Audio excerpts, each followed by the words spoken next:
Okay, let's get started then. I would like to call the hearing to order this afternoon. The topic of the hearing this afternoon is on H.R. 6, the Domestic Prosperity and Global Freedom Act. And at this time, I'd recognize myself for 5 minutes of opening statement.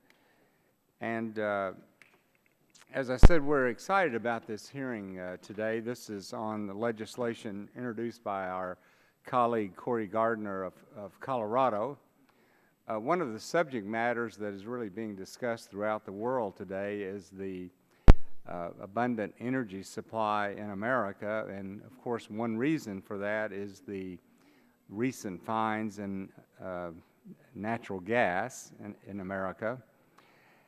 And we believe that, while we need further discussion on it, of course, that the export of liquid natural gas, not only would it be beneficial to our allies in Europe who find themselves dependent on expensive natural gas coming from Russia, but it would also be beneficial to our own economy because of the low cost of natural gas, and with the expansion of infrastructure to get that natural gas to market, it's going to create a lot of jobs.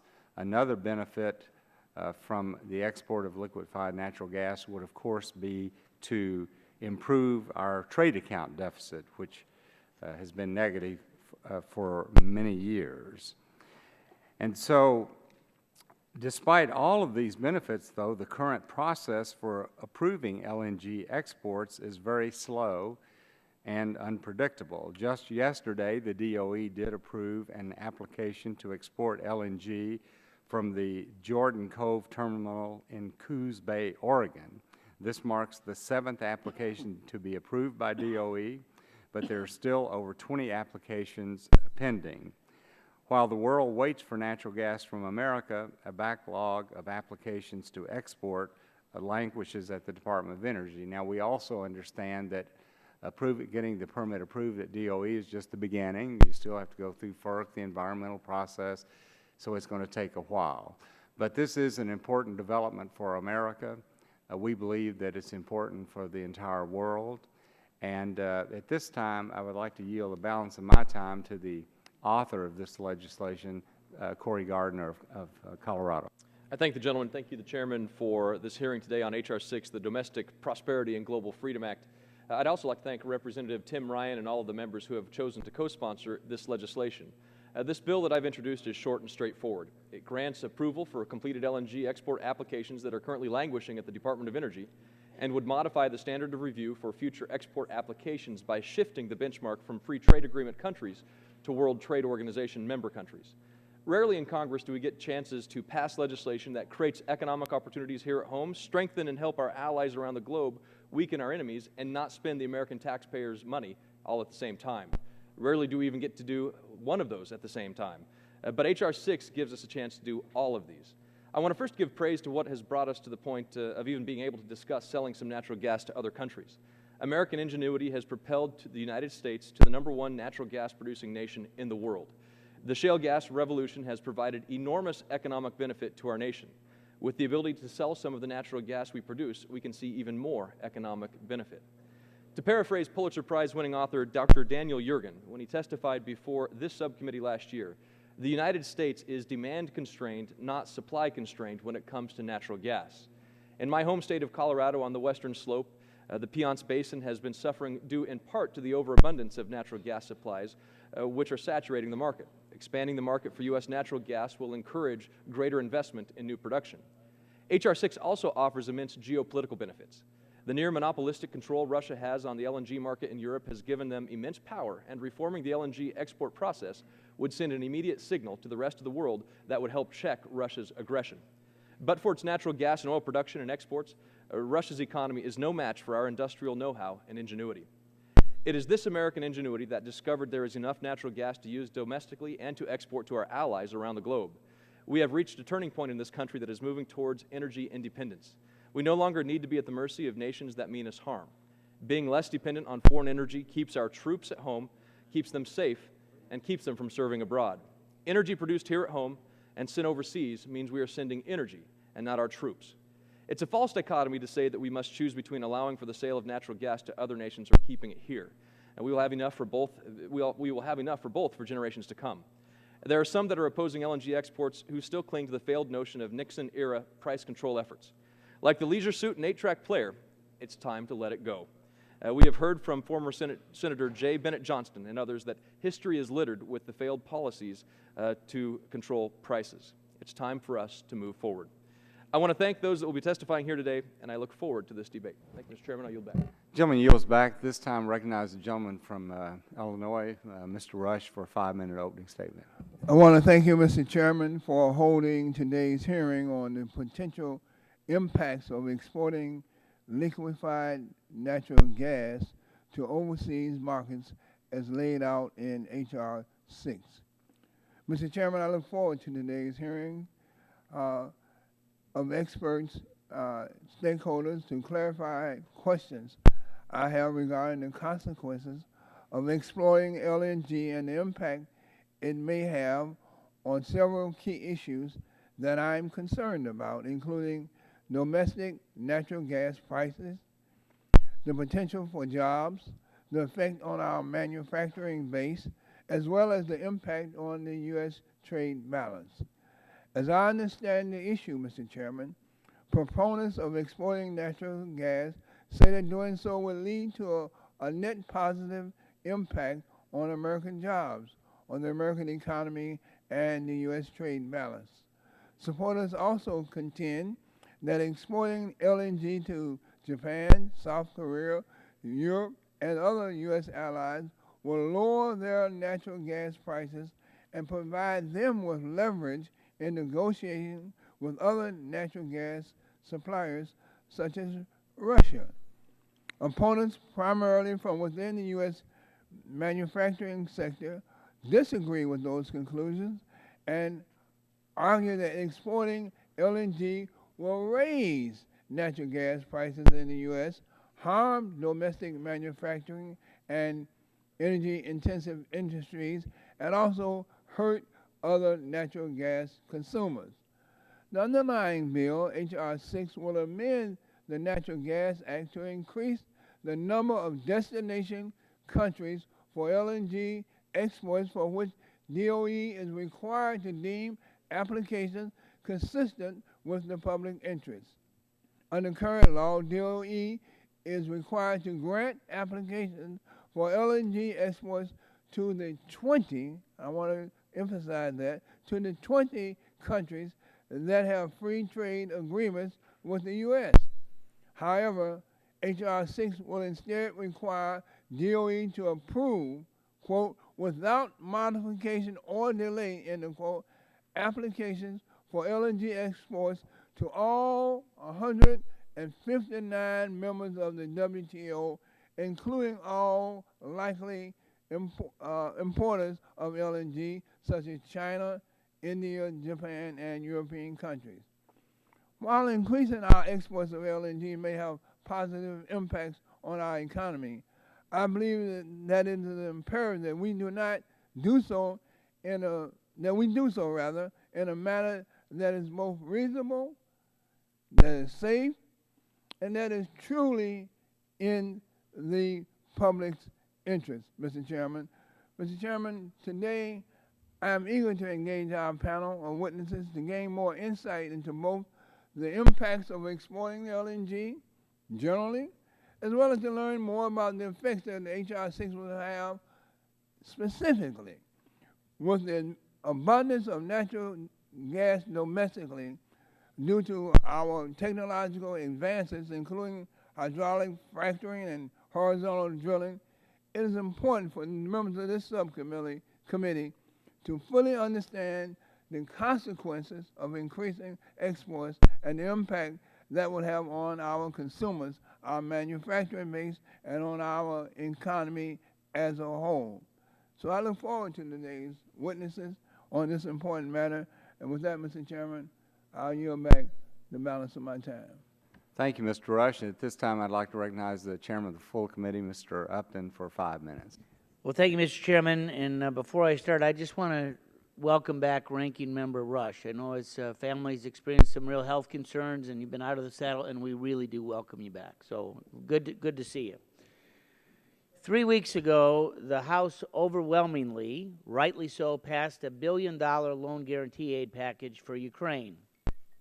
And today, the House Foreign Affairs Committee is marking up yet another package of support as Russia's aggression continues.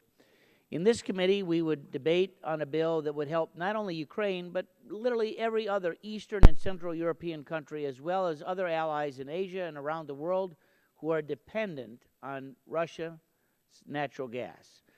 And although passage of H.R. 6, the Domestic Prosperity and Global Freedom Act, won't certainly immediately turn on the spigot of American gas to Ukrainian or Hungarian homes overnight, it will indeed send a message, the right message, of and a very powerful signal. The U.S. will be well positioned as a global energy superpower. We have the resources, the expertise, and the technology to deliver growing amounts of our domestic energy bounty to the market in the years and decades to come. Increasing exports would also result in the flow of billions of dollars into the United States economy. We can do that with this bill. This committee has an extensive record on the issue of LNG exports, including multiple hearings, an international forum, and a comprehensive report.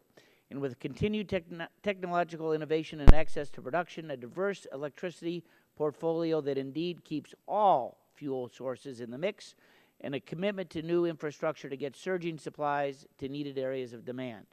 America has the ability to deliver a natural gas supply well in excess of our domestic needs.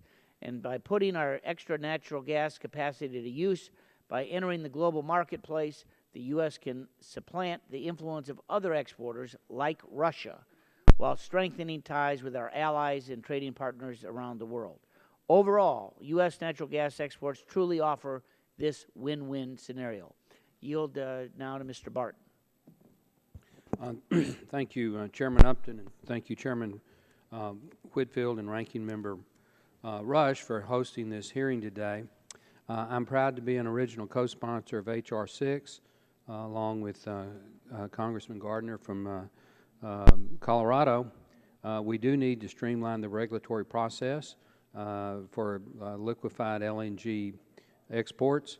In the Energy Policy Act of 2005, we gave the FERC the authority to conduct the environmental review and make the final decision, but we gave the Department of Energy the authority to determine whether it was in the national interest to even go forward with that. I want to compliment the Department of Energy on approving the latest project yesterday. I'm told they did that in 35 days. So for these days, that is a world record lightning speed approval, and we're very appreciative of that. Unfortunately, there's still more than 20 export applications pending, and hopefully after today's hearing and with the passage of this piece of legislation, we can get that process hopefully down even to be a little bit more timely. In any event, I look forward to the day's hearing. I appreciate the witnesses, and I yield to Mr. Shimkus the balance of the time. Well, I thank my colleague. We should not underscore the importance of this legislation for freedom and democracy. The countries of Eastern Europe and even Europe as a whole have been and will continue to be extorted by the Russian Federation. It's a known fact. They extort on oil, they do trade, and the like. This bill is really an energy shot for freedom for these countries that are trying to get out of the Russian sphere of influence. I want to thank Corey for his effort. Corey, I know I can speak for all my friends in Eastern Europe to say thank you for this effort. It is really monumental and incredibly helpful to these countries who are looking to release themselves from the yoke of the Russian Federation and a totalitarian regime. I don't want to see melodramatic. I've dealt in this area for 18 years, and this is incredibly important at this time for these former Eastern European countries, also known as the former captive countries, because they once were captive to a Soviet Union. And I yield back my time. Gentleman's time has expired. At this time, I recognize the gentleman from California, Mr. Waxman, for 5 minutes. Thank you very much, Mr. Chairman. Today we're examining Congressman Gardner's bill to change the approval process for liquefied natural gas exports. I said it when we first started discussing the possibility of LNG exports. I have an open mind, but I want to talk about some of my concerns. A number of studies predicted that LNG exports would have mildly positive economic effects, and since then, DOE has moved aggressively to approve LNG exports. Today, they've approved 7 export proposals, and they're continuing to examine other applications as well. We need to carefully consider the impact of LNG exports on natural gas prices and the impact of higher prices on American consumers and manufacturers. And we also need to look at the impact of LNG exports on global carbon emissions. Increasing U.S. exports would allow other countries to move from coal to natural gas, reducing their carbon emissions abroad, but LNG exports could increase U.S. carbon pollution by shifting electricity generation back to coal and increasing fugitive methane emissions. I'm not opposed to DOE's considering applications for additional LNG exports, but I want those reviews to be thorough. I'm concerned about the approach of this bill. The bill would short-circuit the established review process for pending and future LNG export applications. It requires DOE to approve essentially unlimited LNG exports to all 159 World Trade Organization countries without any determination that such exports are in the public interest, or whether they would have significant adverse impacts on domestic natural gas prices, manufacturing, and jobs. DOE would have to immediately grant the 25 LNG export applications currently pending. They would then also have to, in doing that, by the way, that would result in approved export amount of 36 billion cubic feet per day. That's almost half of all natural gas consumed daily in the United States. Unlimited LNG exports would have serious impacts on consumers and manufacturers. That's why major companies like Dow, Alcoa, and Nucor have raised concerns about this bill. Proponents of unlimited LNG exports contend we need to help Ukraine and our European allies resist Russian aggression. This bill will not result in LNG exports to Europe for several years, if at all. No LNG export facilities currently exist in the continental United States.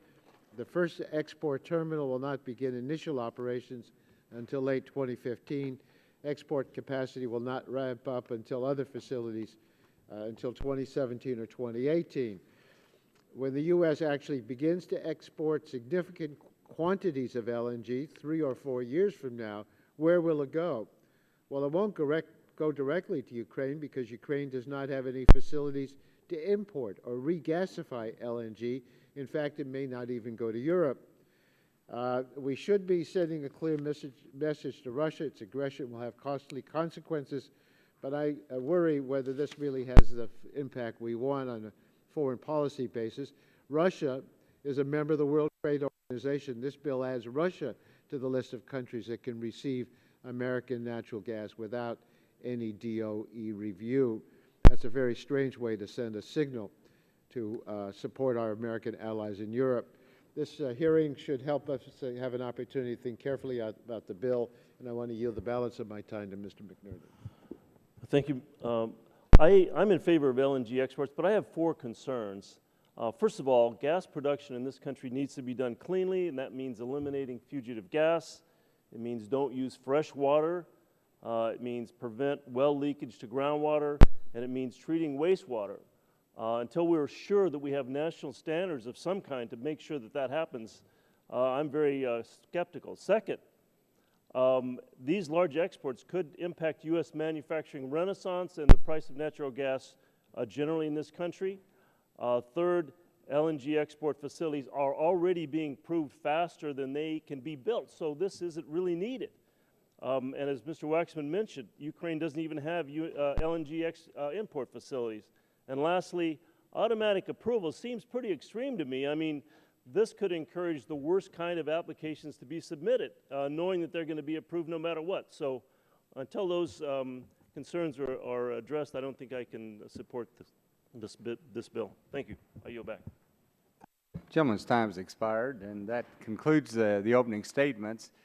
Today we have two panels of witnesses, and on the first panel we have one person, and that person is Dr. Paula Grant, who is the Deputy Assistant Secretary for Oil and Natural Gas at the Department of Energy, and part of her portfolio certainly has responsibility for this area. So, Dr. Grant, we'll recognize you for your 5-minute opening statement. Thank you, Chairman Whitfield, Ranking Members Rush and Waxman, and the members of the subcommittee. I very much appreciate the opportunity to appear before you today and to have the opportunity to explain and answer your questions about the department's process for regulating the export of natural gas, including liquefied natural gas, or LNG exports. As Representative Gardner and Representative Rush have noted, we are enjoying an incredibly abundant natural gas supply and in observing the tremendous opportunities presented by that in recent years. It certainly makes my job quite a lot of fun, and these are extraordinary times for the country. There's tremendous opportunity, and we at the department are very much focused on helping ensure that the country realizes that opportunity. Over the last several years, domestic gas production has increased significantly, outpacing demand growth and resulting in declining net natural gas imports.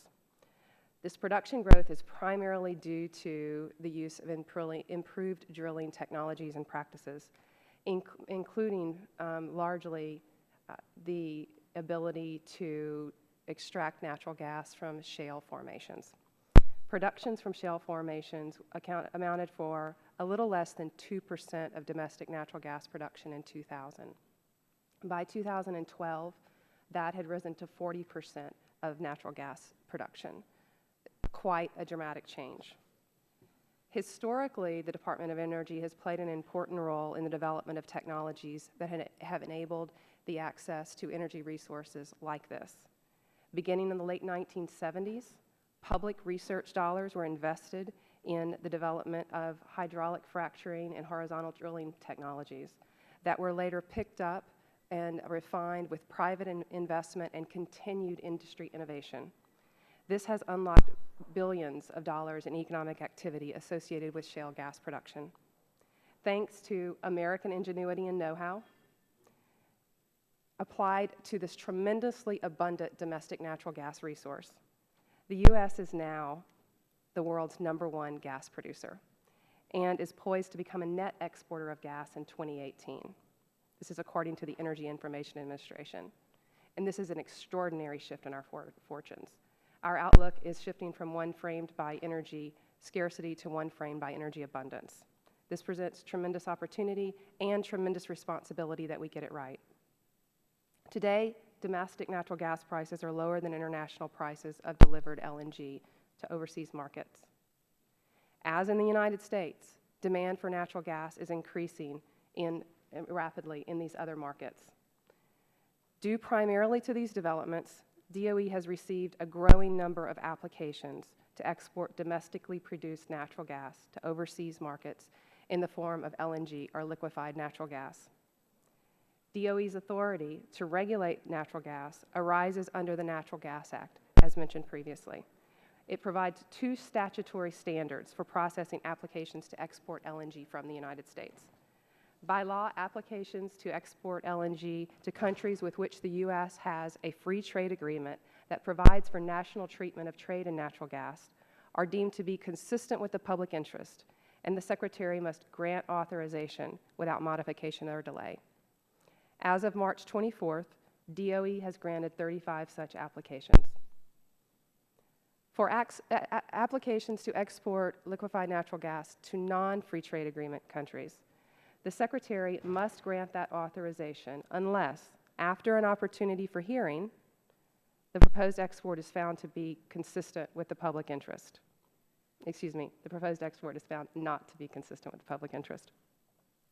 In executing that requirement, DOE has established a robust process to assess the public interest, a process that provides for robust public input and transparency, and also allows a balancing of the many aspects of the public interest that must be considered and that may potentially be affected by the export of natural gas. While Section 3A of the Natural Gas Act establishes a broad public interest standard and a presumption favoring export authorizations, the statute neither defines the public interest nor identifies criteria that must be considered. In prior decisions, however, the Department has identified a range of factors that it evaluates when assessing the public interest, including economic impacts, international considerations, environmental impacts, security of natural gas supply, among others. To conduct this review, the Department looks at the record evidence as presented by applicants and participants in the proceeding. Applicants and interveners are free to raise new issues or concern relevant to the public interest that may have not been addressed in prior cases. And in fact, we have seen that to be the case. To date, DOE has granted 7 conditional authorizations for long-term export of domestically produced lower 48 natural gas to non-FTA agreement countries. This is equivalent to 9.3 billion cubic feet a day of capacity. This includes, as was noted, the Jordan Cove Energy Project, which the Department approved yesterday. As of today, there are 24 applications pending to export LNG to non-free trade agreement countries. The Department will continue to process these applications on a case-by-case basis in the order of precedence that has been established and made public on DOE's website. During this time, as we have done previously, we will continue to monitor market developments and assess their impact in the assessment of the public interest and consider information as it becomes available.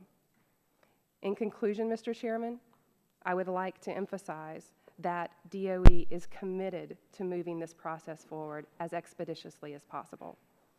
We understand the importance of this issue and its significance and the importance of getting our process right. Thank you, Mr. Chairman.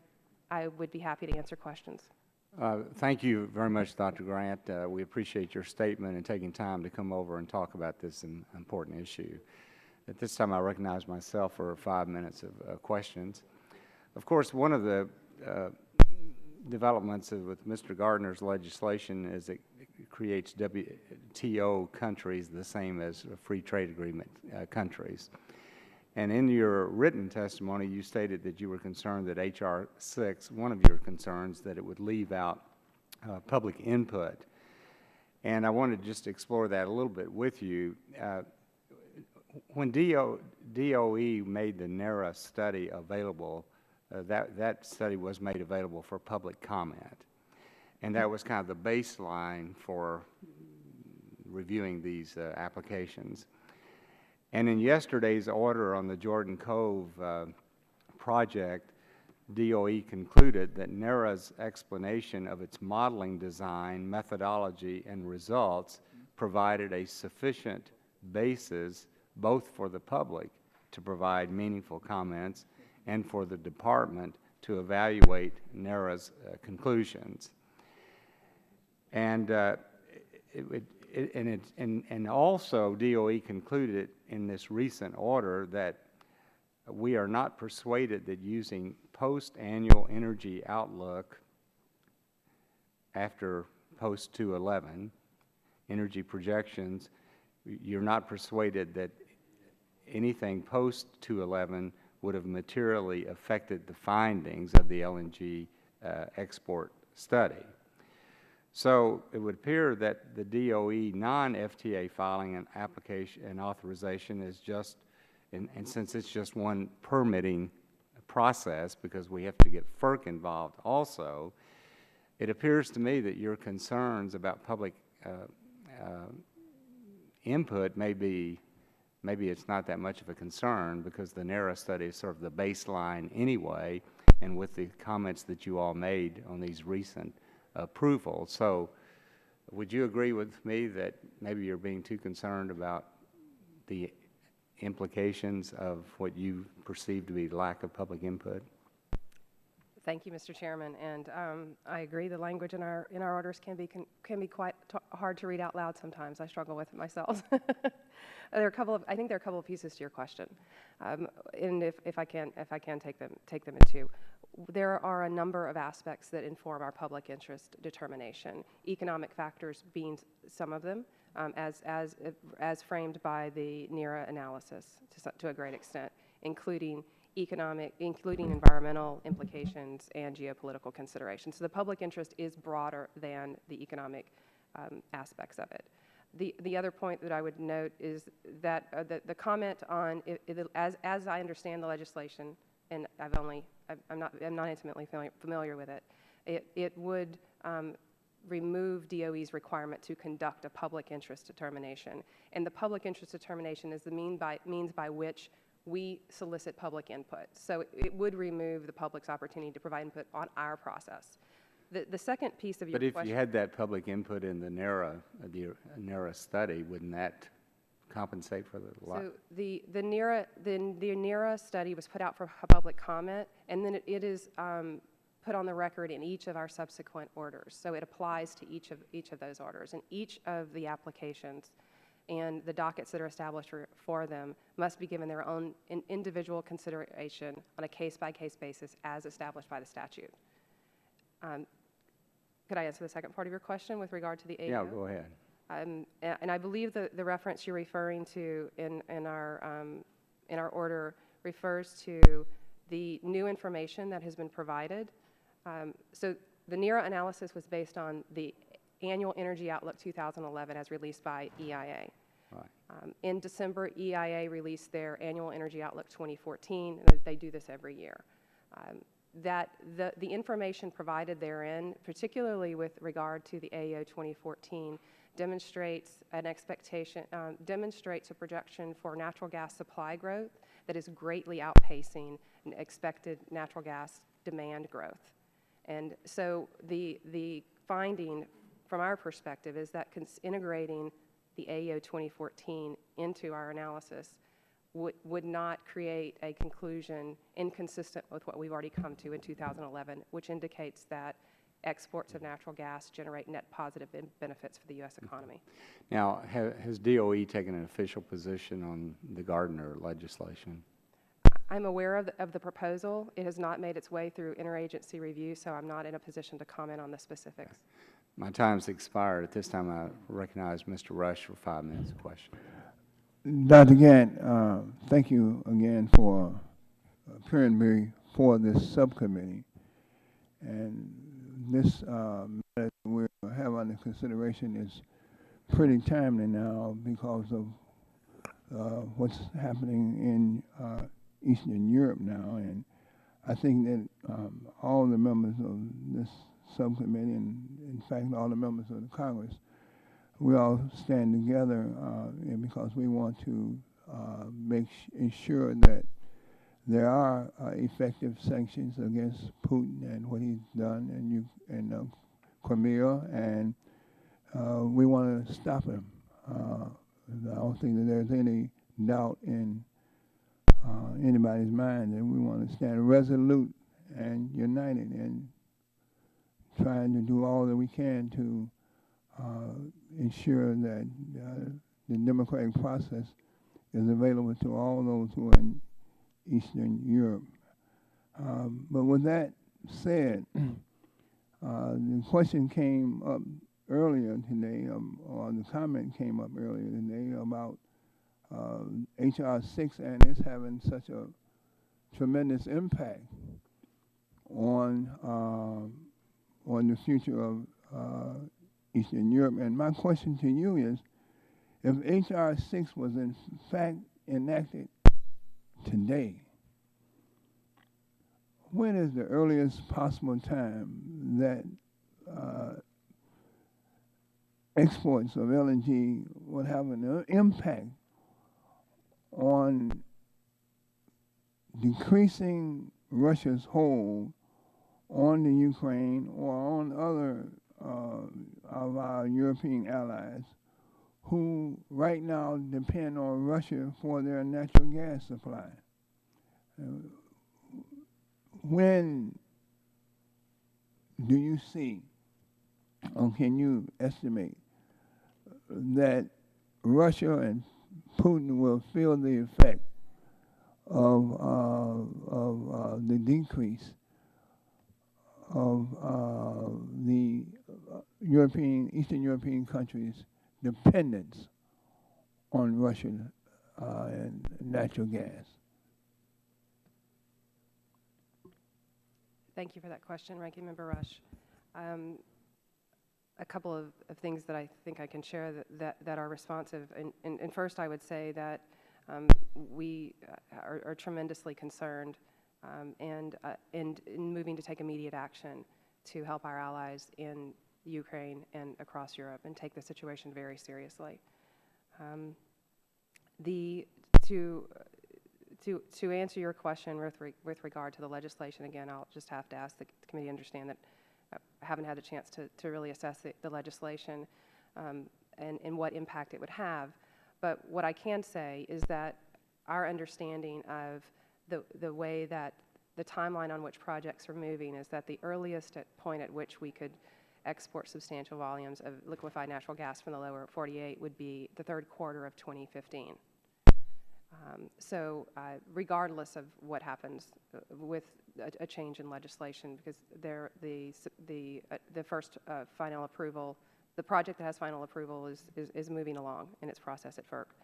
However, there are other things that we can do to help the Ukraine and our European allies. The administration is keenly aware of these and engaged in looking for ways to provide financial and technical assistance. Also, there is the possibility of reversing pipeline flows in the Ukraine should Russia actually turn off the tap, so to speak. That hasn't happened yet, but there are efforts underway to prepare for that eventuality and reverse pipeline flows so that gas could flow from Europe into the Ukraine. And importantly, as has been noted before, our increase in domestic production in recent years has allowed us to significantly reduce our reliance on imported liquefied natural gas. Those cargoes that would have been destined for U.S. markets have made their way on to other places on world markets.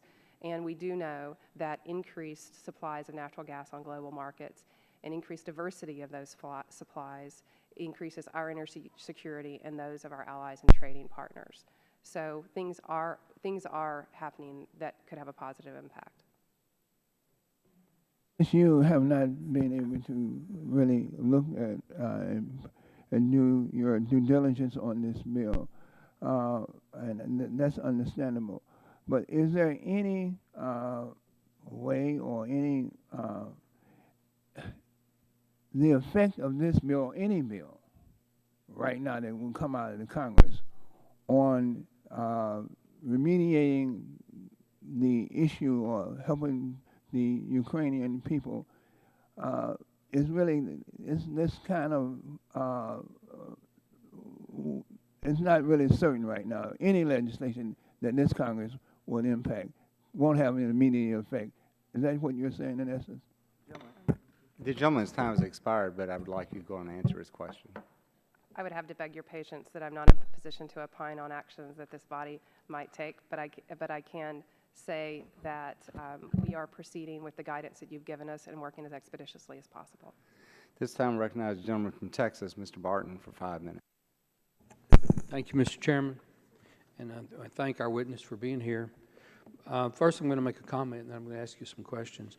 Mr. Waxman referred to, and you also, I think, referred in your opening statement, to the number of projects that are pending and the amount of LNG that would be exported if they were all to be approved.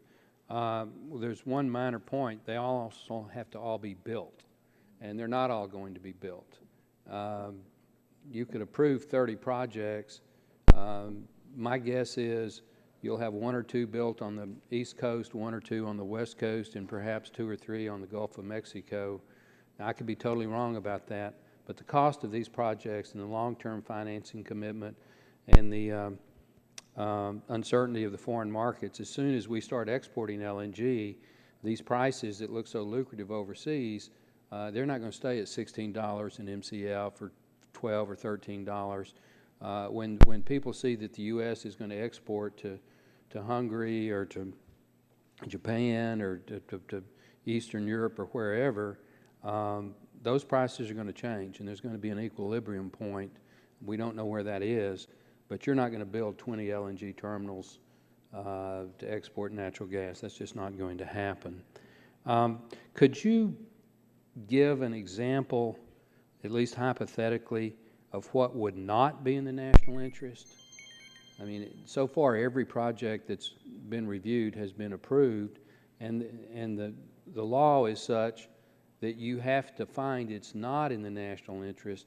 If it's where we already have a trade agreement, it's an automatic, and if it's not, you do have to do this review, but so far the yeses have won every time. So what would be an example that would not be in the national interest, hypothetically? Thank you, Congressman. We would agree that it's unlikely that all of these projects will get built. The success of these will depend on a number of factors. These are decadal commitments. They require very sophisticated engineering and construction capacities and very large capital commitments and very significant steel in the ground, if you will. The guidance that we've been given in the Natural Gas Act is to conduct a public interest review. As I noted, we didn't get a lot of guidance on what that meant. So we've tried to create a process that is very transparent, and we're working our way through that process, considering the public interest and the criteria that we've set out. What I can tell you is that the considerations that we take into account in making that determination are all part of the public record. And given the record that has been, the information that has been placed on the record to date in those proceedings, weighing all of that and balancing those interests, our determination has been that export's in the public interest. You've talked for a minute and a half and haven't said a thing. You know, that's not an adversarial question. Let me give you a hypothetical. If Barton LNG Exports presents an application to the Department of Energy to export LNG to North Korea to help build manufacturing capability to build missiles that would then be capable of attacking the United States, would that be in the national interest? I would imagine that quite a bit of information would be put into the public record for us to consider in that proceeding, and we would do so. I would hope the answer to that question would be no. I mean, well, my time is evaporating, so let me move on. Is it safe to assume that the geopolitical considerations that Mr. Rush has talked about and Mr. Shimkus talked about are reasons to approve LNG exports, that there is a geopolitical strategic component to the review? Yes, sir. In all of our orders that we've approved to date and authorizations have granted, geopolitical considerations, international considerations are factored in. We take very seriously our nation's commitment to free trade and very much understand that increasing the supply and diversity of natural gas on global markets benefits us, our energy security, and that of our allies. Okay. This is my last question, and I want you to give me, in the spirit of John Dingell, who's not here, a yes or no answer. And I will give you a hint that these questions are designed to make your report look good, okay? Isn't it true, question one, isn't it true that the Department of Energy rejected the claim that the NERA study overstated the likely macro benefits from LNG exports, yes or no? Yes, sir. Okay.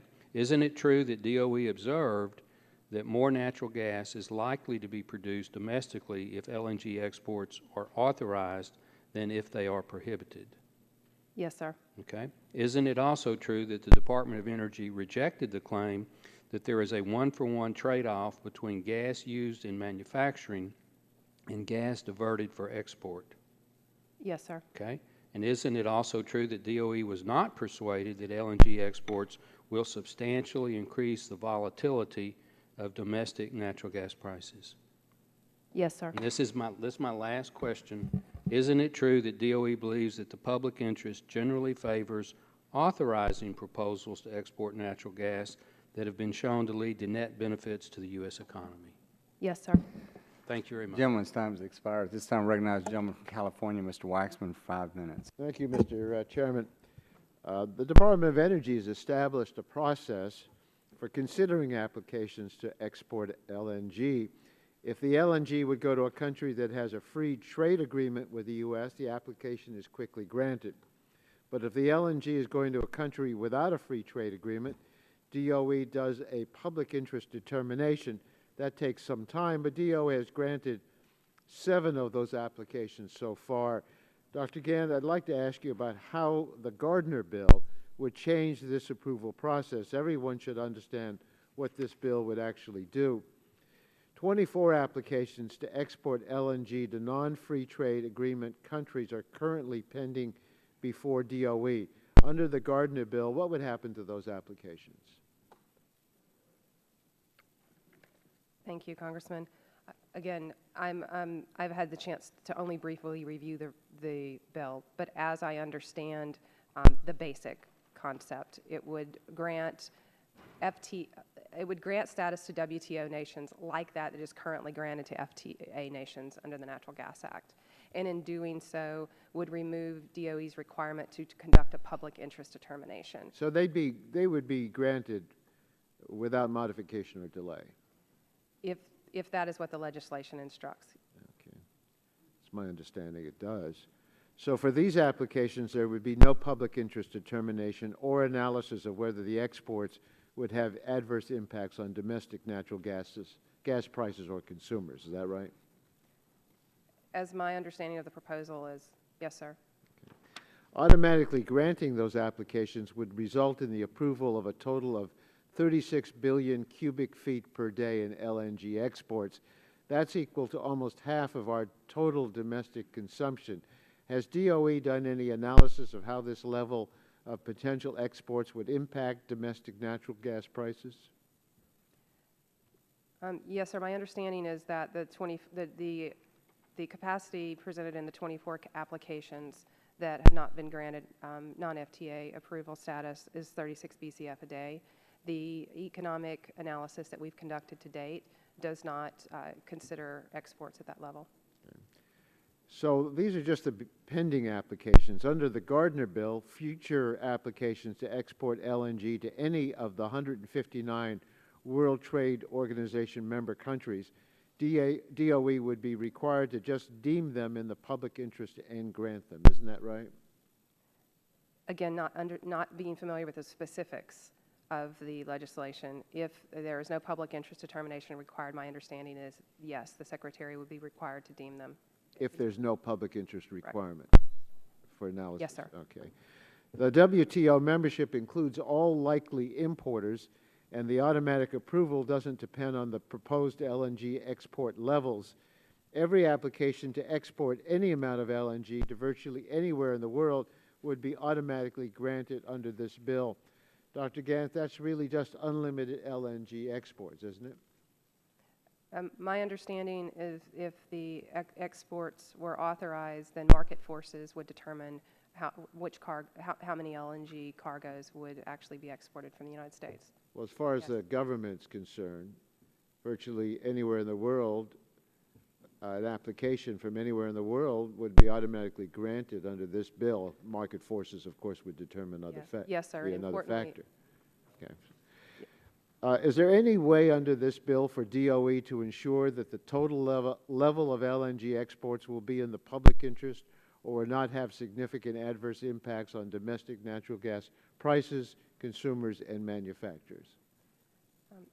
Our current process considers these applications on a case-by-case basis and looks at the macroeconomic benefits and impacts of LNG exports. To the extent that we weren't conducting that review, we wouldn't be opining on that. And is it your understanding that Gardner bill would not require that review?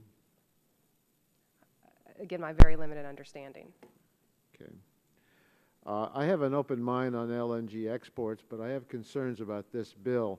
Rubber stamping what I think is unlimited LNG exports without any determination that they're in the public interest could have serious unintended consequences. That's why many of the largest manufacturers in the country oppose this bill. Yield back my time, Mr. Chairman. Gentleman yields back. This time recognize the gentleman from Illinois, Mr. Shimkus, for 5 minutes. Thank you, Mr. Chairman. And just to follow up on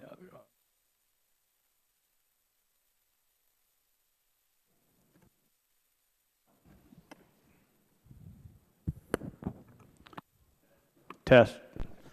Let me ask, permitting doesn't mean building, is that correct? Correct. And I think my colleagues need to understand that. The markets will determine whether these get built, at a lot of jobs for steel workers, a lot of jobs for laborers. These LNG facilities are major construction projects, and that would be good for the economy also. My colleagues need to, I've spent 18 years as a member of Congress dealing with these Eastern European issues. I've spent 3 years on the West German border. I have a passion for freedom and democracy in the former captive nations.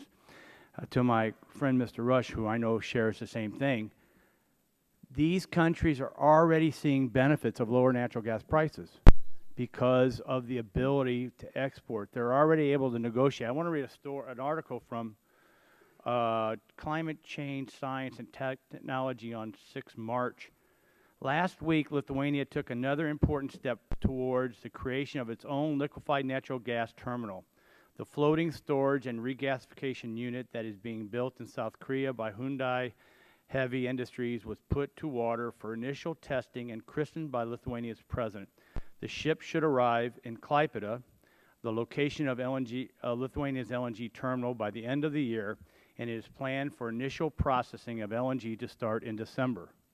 So these countries, my opening statement was just a passion plea. These countries need to free themselves from the extortion of Russian energy markets. And it's not just Eastern European, it's the Western European countries too. 50% of energy in Western Europe is from Russia. This is a big deal, folks. And now let me tie it to this whole FTA, WTO debate. The key component is Europe is not an FTA. We don't have a free trade agreement with Europe. Is that correct? It's my understanding. So if we want to help Europe, we have to move to the WTO format. There was another bill that I sponsored by Mike Turner. I'm a member of the NATO Parliamentary Assembly, and that was to grant this same provision to NATO countries. And in the permutation of how legislation gets written, it was deemed an easier way to include the WTO members than to go to a defensive treaty alliance type issue. Again, I want to make sure that I highlight in this day and age, at this time in the world's history with what is currently going, if you have any interest in a democratic, free Europe, whole and free, this is a big deal. And I don't want it's just the Russians extort by trade, they extort by energy, they get involved in political campaigns, legal and illegally. This is not, we're not making this up. Talk to any ambassador from a Eastern European country of Russian influence to try to destabilize their country. This is our opportunity. Another way, without troops, bringing a measure of security to our European friends. And of course, Shimkus is ethnically Lithuanian. I'm glad that we have, they have moved on an import terminal at great expense to them.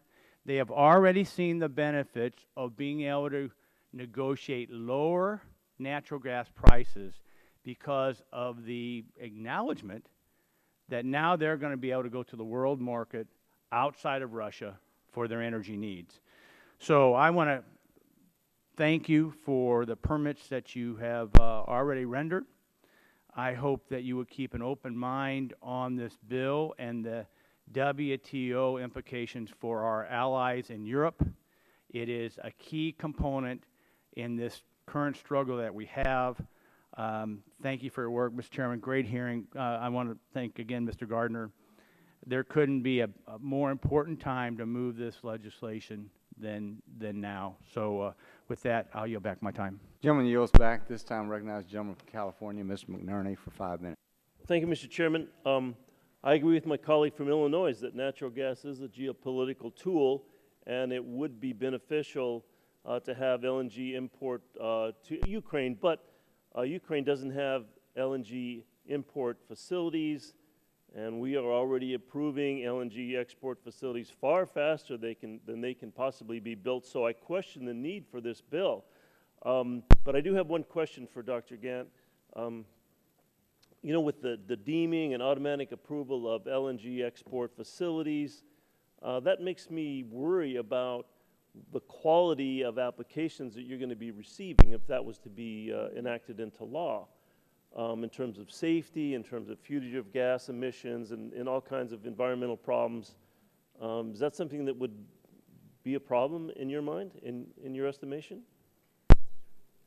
Thank you for the question. I would just note that DOE has responsibility for considering the impact of actually exporting the natural gas molecule, but while our partner agency, the Federal Energy Regulatory Commission, is responsible for the permitting and siting of the actual physical facility and safety and engineering quality and environmental impacts actually associated with the facility. So those aspects are okay as far as you're concerned? Again, as I understand the legislation, it only addresses DOE's responsibilities. Okay, all right. That was my only question. I yield back. Gentleman yields back. This time, recognize the gentleman from Nebraska, Mr. Terry, for 5 minutes. To follow on that line of questioning, from the day that a permit is filed with DOE, what's been the average timeline for the 7 that have been granted? Each individual application has presents its own unique That's aspects. why I said considered average individually. between the So 7. once we established the rulemaking closed, the comment period finished on the rulemaking, it was 3 months before we issued the first conditional authorization, and we're on an average of about a 2-month pace, give or take a week or two, depending on how fast we can pedal. Very good. Then. Understand that. Then what happens to the process once DOE signs off on a permit? So the statute gives us a little bit of flexibility. An applicant can proceed in parallel at the Department of Energy and the Federal Energy Regulatory Commission. We've established a process by which those applicants that have started their pre-filing process at FERC are entered into our order in the order at which they apply to us after initiating that process. But they proceed through our process in parallel, if you will, to the FERC application process. However, we are a coordinating agency with the Federal Energy Regulatory Commission on the environmental impact assessment.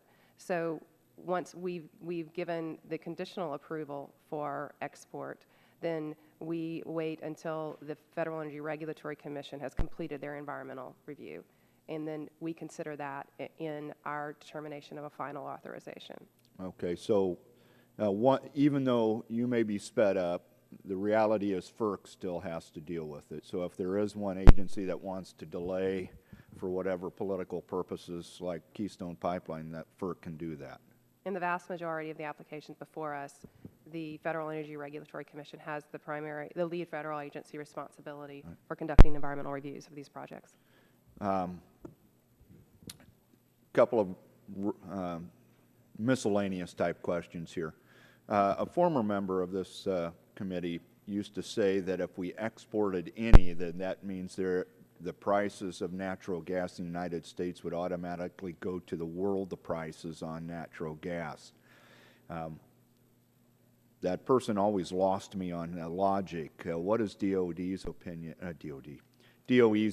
on whether or not if we fill up one ship with liquid natural gas and send it over to the Ukraine or Lithuania, that means that we'll be on a world price for natural gas? The analysis that we consider in assessing the public interest is based on the analysis conducted by EIA and NERA previously, particularly in NERA analysis across all scenarios envisioned where exports were provided for, were allowed, and taken up in global markets. We saw overall benefits to the U.S. economy. And importantly, the EIA's AEO 2014 that was just released in December, that projects a significant increase over the forecast period in LNG exports relative to the base case used in our NERA analysis. We see an actual decrease in projected Henry Hub prices for natural gas in the U.S., so the baseline of 39 cents. Very good. And have you been to the Bakken Fields or the Eagleford place? I have not, but I imagine I will have a You field trip there should. soon. The chairman and I and a couple others, Corey, did that.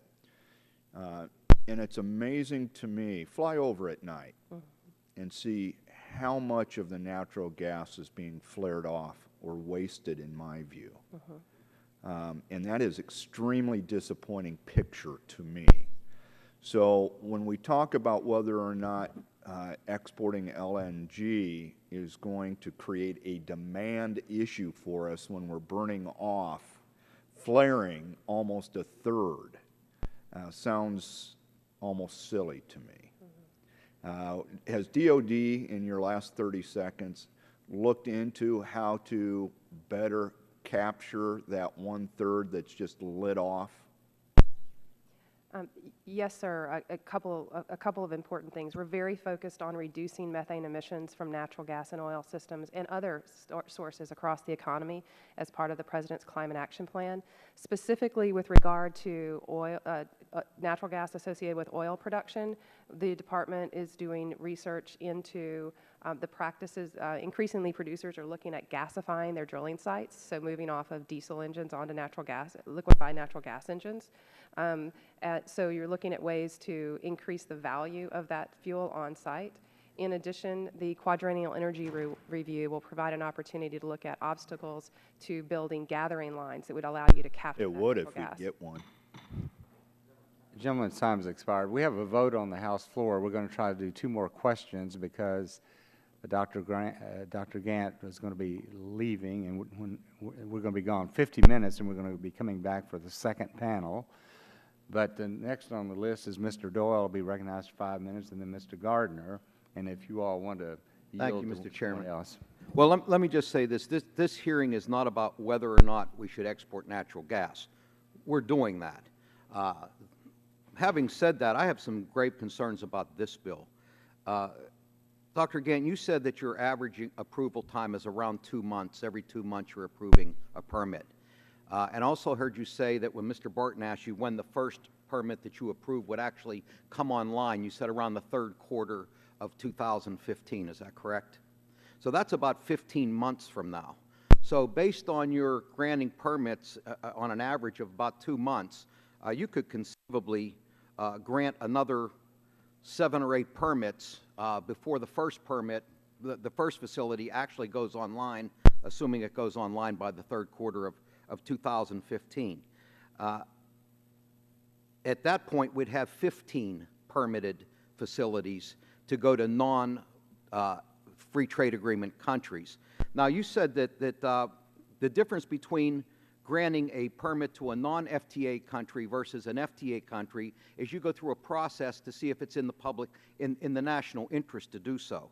But under Mr. Gardner's legislation, that would be waived. It would be treated just like an FTA permit where you don't go through that process. Is that correct? As I understand. So conceivably, if somebody wanted to export natural gas to Russia, which is a WTO country, there wouldn't be a review process by DOE whether or not that was in the national interest. It would just be approved like an FTA country. Is that correct? Correct. I would say to Mr. Gardner and people that are co-sponsors of this bill, you may want to consider, based on what's going on in the world with the Russian, the Chinese, Pakistani, Turkey, how these countries are cheating, flaunting our trade laws and cleaning our manufacturers' clocks. We just came from a Steel Caucus hearing this morning where these same very countries that we could be sending natural gas to without any review to see if it's in the national public interest are using our trade laws to put our companies out of business. The one edge our manufacturers have in this country is cheap energy, and we're about to take that from them too. Right now, we have natural gas at $4 to $5 at MCF. They're paying $14 to $16 over there. Mr. Barton has it right. What's going to happen is our prices are going to come up a little and their prices are going to come down a little, and we'll eventually hit some sort of a leveling off period of pricing where it doesn't make any more sense to export. And the market will determine how many of these facilities actually get built because they cost billions of dollars to build. And even if you approve 30 permits, the likelihood is nowhere near 30 facilities are going to get built. Well, if the sweet spot ends up at $9 or $10, it then becomes a world price. Now we've lost our competitive edge, our manufacturers have, in this world market because they no longer have the benefit of cheaper energy than their competitors overseas, whose companies still illegally subsidize their industries and put the steel industry out of business. We lose 20, 30 companies before we get relief at the International Trade Commission. I would just say to Mr. Gardner and anyone else that's for this bill, let's sit down and think about the countries we want to actually do this to. Let's not open up to every WTO country. Let's talk about who our allies are and who our partners are and what we're trying to accomplish over in Europe and Eastern Europe, and maybe limit it to those countries. And let's make certain that if somebody can put an application in to send natural gas over to Russia right now, that the review process that would be waived under your bill isn't waived. If you're not going to do that, I would suggest that you single out Russia and a few other countries not be eligible for this kind of favorable treatment. I'm not against exporting natural gas. I'm for it. I'm for doing it. What I hate to see happen is just like with the Keystone Pipeline. You know, not an ounce of American steel in that pipeline. The Indians and the Russians provided the steel that's going to build that Keystone Pipeline. We need Buy America provisions in this bill. If we're going to build these export facilities, they better damn well use American steel, U.S. steel, not Russian steel, not Indian steel, and making sure that our companies have a level playing field when we do this. I'm all for exporting the natural gas. I'm not for giving away our competitive edge, and I'm certainly not for giving cheap gas to our enemies. And this allows that to happen without any review from the Department of Energy. I don't have any questions. I yield back. This time I recognize the gentleman from Colorado, Mr. Gardner, for 5 minutes. Well, thank you, Mr. Chairman. And if the gentleman supports the exporting, I'd hate to see him opposing exporting. So thank you for your passion that you bring to this bill. But I hope you'll stay and listen to other witnesses who are testifying today who will completely rebut and refute the statements that you just made. In fact, there's a testimony within today's hearing that talks about the price impact, that talks about many of those same claims that you're making, which are refuted by the evidence and price impacts that are negligible, if at all, under this legislation. But what we do know, of course, as the DOE witness has talked about, and I thank you for the opportunity to have you here today, is the economic impact that this would have on the United States right now. This would, the DOE permit application, in your assumptions, you talk about the number of jobs it would create. Have any of these facilities resulted in less employment in the United States? Have any of these permits resulted in a net loss of employment to the United States? I'm not aware that those calculations have been made. I'm not privy to them if they have. Does higher production of domestic energy result in more or less jobs? The economic analysis that we base in our orders demonstrates that greater production of natural gas has generated overall economic impacts. And the gas that we are exporting is American gas, is that correct? That is correct, sir. So we're creating American jobs, yes? Yes, sir. With American energy. That's what the economic analysis suggests. And it's going overseas to displace energy that's coming from who? Russia? It's hard to say which natural gas is being displaced, but there's no doubt. Would it displace Russian gas? There's no doubt that we have greater supplies of natural gas on. Would that be a net benefit to U.S. allies? It's definitely a net benefit. And why would that be a net benefit? Because increased supplies of gas on global markets and diversity of those supplies increases energy security. So that means what for the United States in terms of geopolitical situation? We're very keenly interested and invested in the energy security of our allies and trading partners. So it would increase our energy, it would increase the security of our allies. It is a key strategic interest to the United States. It would create American jobs. What is it? I'm sorry, I've lost track of what We'd create American jobs using the developing. Increased production of natural gas has led to, yes, increased economic benefits. And that would be a net benefit to the United States economy. In our analysis to date, yes. I thank the witness for her time. I may make just one comment regarding the scenario of exporting gas to Russia or North Korea or wherever, and maybe Dr. Gant can answer this question, or maybe you can't, but the reason we have these hearings is to find out. But Mr. Doyle presented a pretty dire, and many of us would agree with you. We wouldn't want gas going to Russia, North Korea, some of these WTO countries. It's my understanding that the Energy Policy Act of 1975 gave the President of the United States the authority to prohibit export of natural gas to any country if they deemed it should not be done. And I know the Gardner bill does not amend that act, but do you know personally if what I've just said is accurate? Mr. Chairman, if you wouldn't mind, I'd rather take that question for the record because I'm not, I believe I know the answer, but I'd rather not. Well, if you wouldn't mind getting back in touch with our committee staff, because it's our understanding that that is the case, so that the President could intervene and prevent some of the scenarios that Mr. Doyle talked about, but we want to make sure that that's accurate. So, okay, that concludes the first panel, and we thank you very much for taking time to come over and giving your insights on this, and we look forward to working with you as we move forward.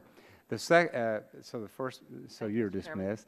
The second panel, we're going to cast these votes, and we're going to be back here in 50 minutes, and as I've said before, we have world-class restaurants in the Rayburn building, so if you want to go down and have something to refresh yourself. You got 15 minutes to get down there. 15? You got 15 minutes to get down to Rayburn. They close at 2:30. Oh, yeah, they close at 2:30, so you better hurry. But we'll be back in 50 minutes. Thank you.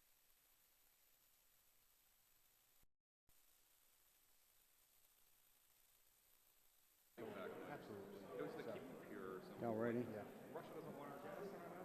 Hey, Corey, if I have to leave early, I may ask you to. Oh, cool. Happy to. I hate to put that burden on you. I just won't mute everybody this time. I would like to call the hearing back to order, and I want to apologize once again to those of you on the second panel. We appreciate your patience and certainly do look forward to your testimony. And on to the second panel today, we have Dr. Anita Orban, who's Ambassador at Large for Energy Security for the Government of Hungary. We have the Honorable Jim Bacchus, who's with Greenberg Trauig Company, our law firm. We have Mr. David Shriver, who's Executive Vice President of the American Public Gas Association, Mr. Kenneth Ditzel, who's Principal with the Charles River Associates, and we have Dr. David Montgomery, Senior Vice President for NARA Economic Consulting. So all of you have a perspective on this issue, and we really look forward to hearing from you. So at this time, I'll recognize Dr. Orban for her 5-minute opening statement. And just make sure your microphone is on. Thank you. Thank you, Mr. Chairman. Thank you, Chairman Whitfield, and members of the subcommittee. I am honored to be here today to provide our perspective on the importance of LNG export liberalization for Central Eastern Europe. We applaud the leadership of this committee to look at the geostrategic aspects of the LNG export.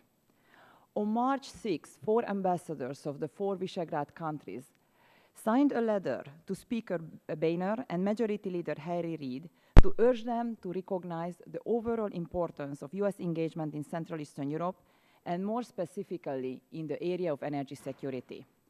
I would like to ask you, Mr. Chairman, to enter this letter into the record along with my written remarks. Mr. Chairman, we are in the middle of the largest security crisis that Europe has seen since the end of the Cold War. And energy dependence, especially that of Ukraine and Central Eastern Europe, is on everybody's mind. Energy import dependence is one of the key factors that limit the political options available to the Central Eastern European countries as US allies. The popular interpretation of energy dependence, and natural gas dependence in particular, is widely associated with supply cutoffs. Supply cut may indeed happen with unpredictable consequences for countries in the region. Yet, if used, it would seriously hurt the supplier as well, in the short term with loss of revenue, in the mid term with loss of its markets. There is another aspect of dependency, however, which is much less discussed, and that is its price implication. It is prices that provide the best economic and political tool for the monopoly supplier. Whoever has the monopoly calls the shots. Higher prices inflict a very tangible cost on the dependent country's economy and population, by stuffing the supplier's coffers and allowing it to reap the economic rents to finance further political, economic, and military actions. Most importantly, it can be applied in a discriminatory manner. The only way to limit the monopoly supplier's ability to use the price weapon is to establish alternative supplies. Once they are in place, the monopoly supplier can no longer use the price discrimination tool freely. For Central Eastern European countries, the most important task is today to create the credible alternative options. To do that, we need to do two things. First of all, we need to enhance and ensure the capacity of the pipeline system and of the infrastructure, and we need to secure the necessary volumes of additional natural gas import. The first is our homework. Only we can do that, to create a robust energy infrastructure, to create access to alternative supply, to create access to LNG terminals. It is beyond the limit of my presentation to go into details, to explain how much and what we have done, but I am very happy to elaborate on them during the Q&A session. However, Europe has been much less successful in building up the necessary volumes for alternative supply, and this has been largely out of the control of Europe. EU and US sanctions against Iran, the slower than expected progress in Iraq, the upheaval in North Africa, postponed or put on hold indefinitely potential alternative pipeline supplies. With no pipeline gas option available, the most credible alternative is to have access to the LNG market. And it is pretty much only the American LNG which can create the credible volume to have a real impact in Central Eastern Europe. The urgency of establishing the region's access to LNG means that the United States Congress has a potent tool at its disposal. By clearing the way for US shale gas to reach America's Central European NATO allies, it would provide significant protection against the deployment of the energy weapon. It is simply not true that lifting the natural gas export ban today would not have an immediate effect in the region. It would. It would immediately change the business calculus for infrastructure investments and send an extremely important message of strategic reassurance to the entire region. Access to LNG would also assist Ukraine. During 2013, two capacities, reverse flow capacities, were opened towards Ukraine, one from the direction of Hungary, another from the direction of Poland, enabling the supply of natural gas to Ukraine on purely market terms. Expediting LNG exports is an elegant yet very effective tool, which is relatively cheap to use. It is a historic opportunity to send a strong message of freedom to the region by simply letting the markets work. This is not a partisan issue. It is an American issue that all states in this country must show leadership on.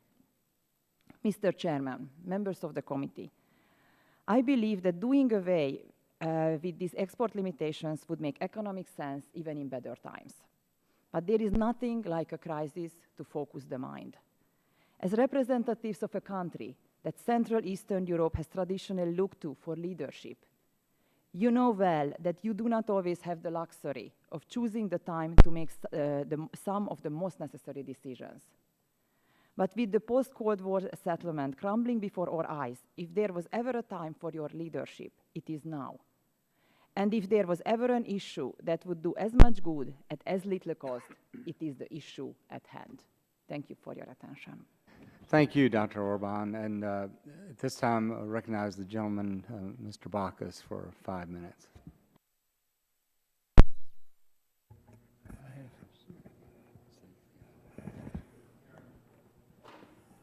Thank you, Mr. Chairman, and it's always good to be back in this House.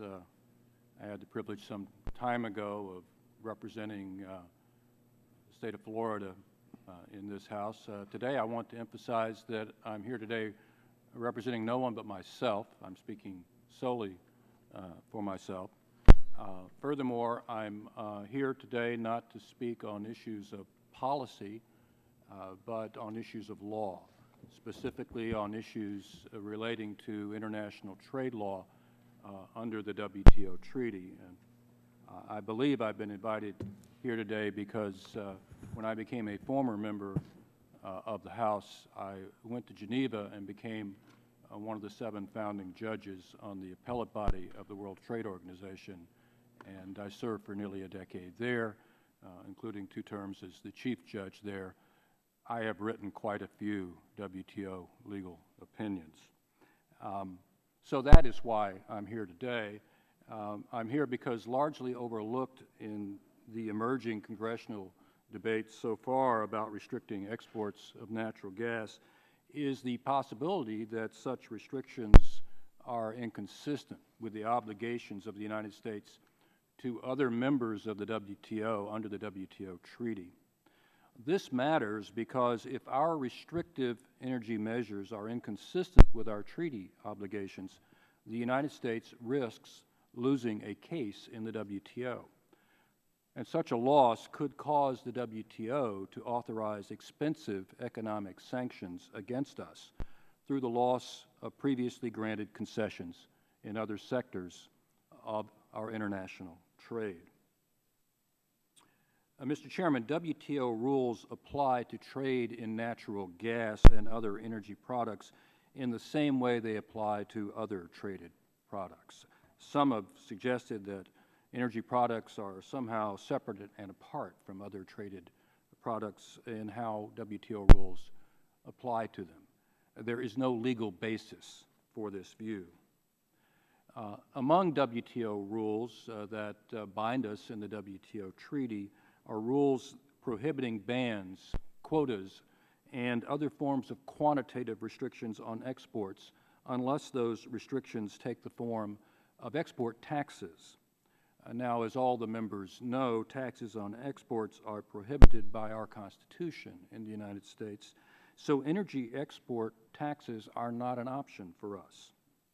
WTO rules also permit temporary restrictions on exports to prevent or relieve critical shortages of essential products, but that can hardly be said to apply to our current situation with respect to supplies of natural gas. A number of legal concerns occur when considering the consistency of the current U.S. process for licensing exports of natural gas with WTO rules. First of all, the current U.S. process gives special treatment in licensing exports of natural gas to countries with which we have a free trade agreement.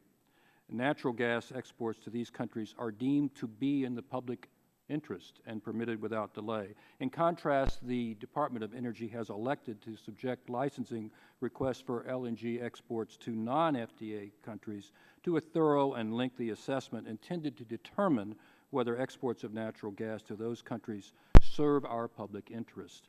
In this way, applicants that ship LNG to FTA countries are preferentially given expedited review in the licensing process as compared to those applicants that will ship LNG to non-FTA countries.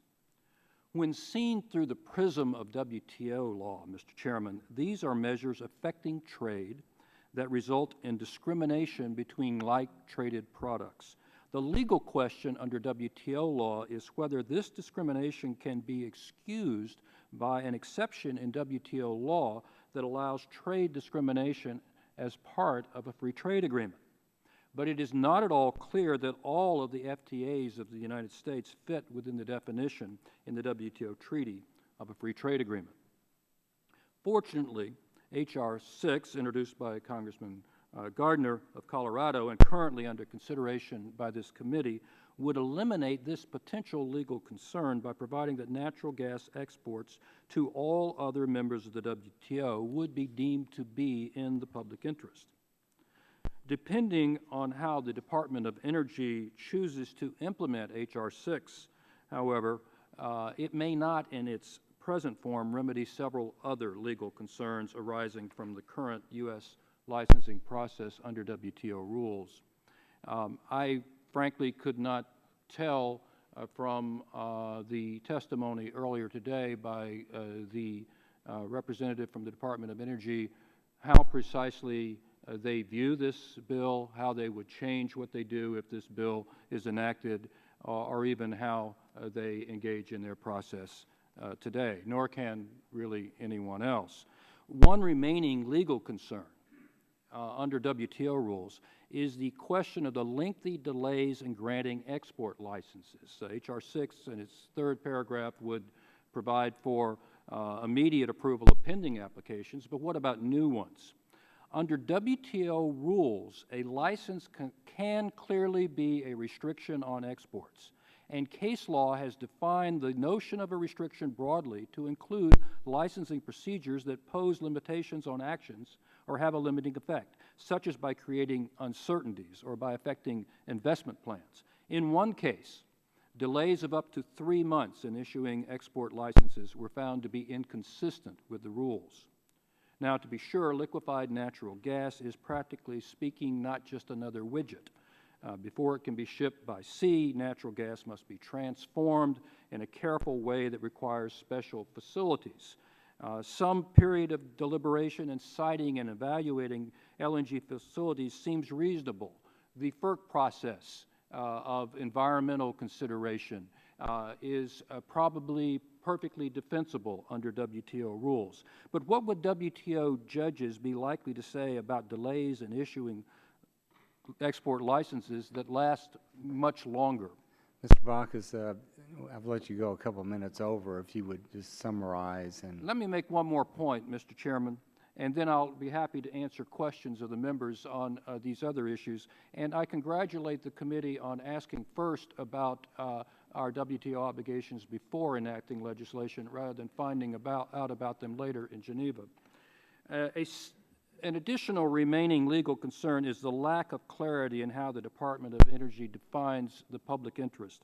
Conceivably, even lengthy delays in the licensing process could be excused under WTO rules if it could be proven by the United States that such delays are necessary to protect life or health or are related to the conservation of exhaustible natural resources, so long as the process is not applied in a way that results in arbitrary or unjustifiable discrimination or a disguised restriction on international trade. Now, here's my final point, Mr. Chairman, for now.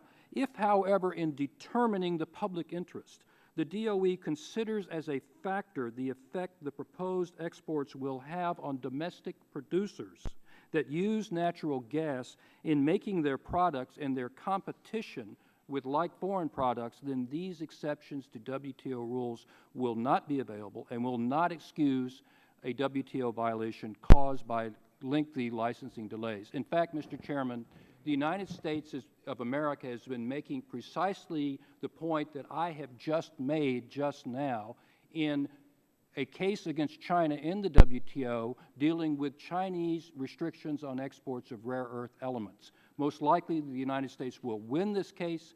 A WTO panel ruling is expected tomorrow. If we've proven the facts, we will prevail on the arguments I've just made that are some of the same arguments that we heard earlier today.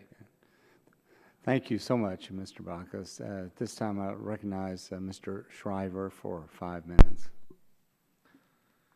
Chairman Whitfield, Ranking Member Rush, and members of the subcommittee, I appreciate this opportunity to testify before you today, and I thank the subcommittee for calling this important hearing on the Domestic Prosperity and Global Freedom Act introduced by Congressman Gardner. My name is Dave Shriver, and I am the Executive Vice President for the American Public Gas Association. APGA is the National Association for Publicly Owned Natural Gas Distribution Systems. There are currently approximately 1,000 public gas systems located in 37 states in the U.S. Publicly owned gas systems are not-for-profit retail distribution entities owned by and accountable to the citizens they serve. As a result of advances in natural gas drilling techniques, U.S. consumers have enjoyed affordable energy prices, and a manufacturing renaissance is underway. The U.S. now has a unique opportunity to implement its long-declared but never seriously pursued policy of energy independence and thereby to fundamentally transform key variables affecting both our national security and domestic economy. However, APGA is concerned that the export of LNG threatens this opportunity. There have been about 30 applications filed at the Department of Energy, and the sum total of LNG that could be exported should all these facilities go forward would equate to nearly half of current U.S. natural gas production. This potential level of export could have serious adverse implications not only for U.S. national security, but also for domestic consumers of natural gas and the economy as a whole. The pursuit of energy independence requires that the United States wean itself off imported oil, which accounts for approximately 40% of our domestic use. The two major consumers of foreign oil in the United States are the transportation sector and the industrial sector. By converting commercial vehicles to natural gas, the United States can take giant steps towards energy independence and reducing greenhouse gas emissions. To accomplish this goal, natural gas in the United States must remain plentiful and reasonably priced. U.S. natural gas prices today are affordable, competitive, and relatively stable in contrast to the situation just a few years ago. This important change in gas pricing is the product of both the newly available supplies of natural gas and the fact that our natural gas market is largely limited to North America. At these prices, natural gas vehicles are price competitive with gasoline. By contrast, the large-scale export of natural gas via LNG will not only play havoc with the current supply-demand situation and hence the price of natural gas, but will also, because the price of LNG abroad is tied to the international oil market, inevitably link the domestic price of natural gas to international oil markets, which are substantially more volatile and less transparent than our domestic market.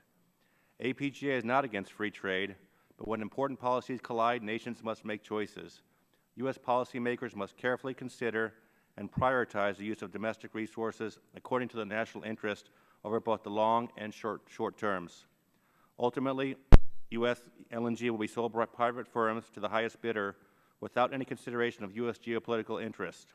Wherever these firms can obtain the highest price for natural gas is where the gas will be sold. Proof of this assertion can be found in the already approved applications for export of natural gas to non-FTA countries. The 7 approved applications have finalized contracts or are negotiating contracts to sell U.S. gas to Japan, South Korea, and India. Since the goal of profit maximization applies to all pending non-FTA export applications, any future exports will also go where the price is highest and not where U.S. geopolitical interests may wish them to be sent. In addition, Ukraine, unlike its likely Asian competitors, currently has no LNG import facilities and therefore no capacity to receive U.S. gas in the near future. Rather than exporting LNG, a focus should be on exporting the drilling technology that has enabled producers in this country to tap into our huge shale reserves. There are vast shale reserves in Europe, including Ukraine, that are there for the taking. APJ strongly believes that natural gas has a critical role to play in keeping energy prices affordable for U.S. consumers, reducing our dependence on foreign oil, and reviving domestic manufacturing. No matter how well-intentioned, the projected price increases of exporting LNG threatens those 3 objectives. In lieu of exporting our affordable premium fossil fuel, Congress should focus on adopting policies that encourage greater domestic demand for natural gas. It is a much better choice in both the short and long term to accelerate the transition from imported oil to domestic natural gas to fuel our transportation sector, revitalize our manufacturing industry, and improve our balance of trade. We urge the committee to carefully consider the adverse impact that exporting LNG will have on millions of natural gas consumers in the U.S. who will feel the impact of higher prices resulting from exposure to the global export market. APJ thanks you for this opportunity to testify, and we look forward to working with this committee on this important issue. Thanks very much. And Mr. Ditzel, you're recognized for 5 minutes. Mr. Chairman and members of the subcommittee, thank you for your invitation to present testimony before the Subcommittee on Energy and Power. My name is Ken Ditzel. I'm a principal at Charles River Associates, where I have authored 3 reports on LNG exports since February 2013. The client for these reports has been Dow Chemical. The views I express today, though, are mine and do not necessarily reflect the views of CRA or others. Now, Dr. Montgomery and I have conflicting views on the value of LNG exports. I first want to state that Dr. Montgomery and I have known each other for almost 10 years, and we've worked together for almost 7. He's a great person, and I agree with David on many other subjects where he's given congressional testimony. But this time is different. The reason is that LNG exports could present serious opportunity costs. Why? It's because gas-intensive manufacturing creates twice as much GDP, almost 5 times the permanent jobs, and 8 times the construction jobs as LNG exports on an equivalent consumption basis. Also, manufacturing distributes these benefits across more states, which means more people win in more states. Finally, manufacturing has a larger trade balance impact than LNG exports. Assuming equivalent consumption, manufacturing would create a $34 billion trade benefit differential. Given these higher benefits, we need to ask ourselves two key questions. One, is there a price point where the manufacturing renaissance will be at risk? Two, could U.S. LNG exports raise prices to this level? To answer the first question, price levels approaching almost $8 per million BTU would end the manufacturing renaissance. We saw these price levels in the mid-2000s and the job destruction that ensued. The answer to the second question is yes. LNG exports, if left unconstrained, could raise domestic gas prices above $8 per million BTU. Why? It has to do with netback pricing. Today, the U.S. netback price would be $10 per million BTU if there were exports.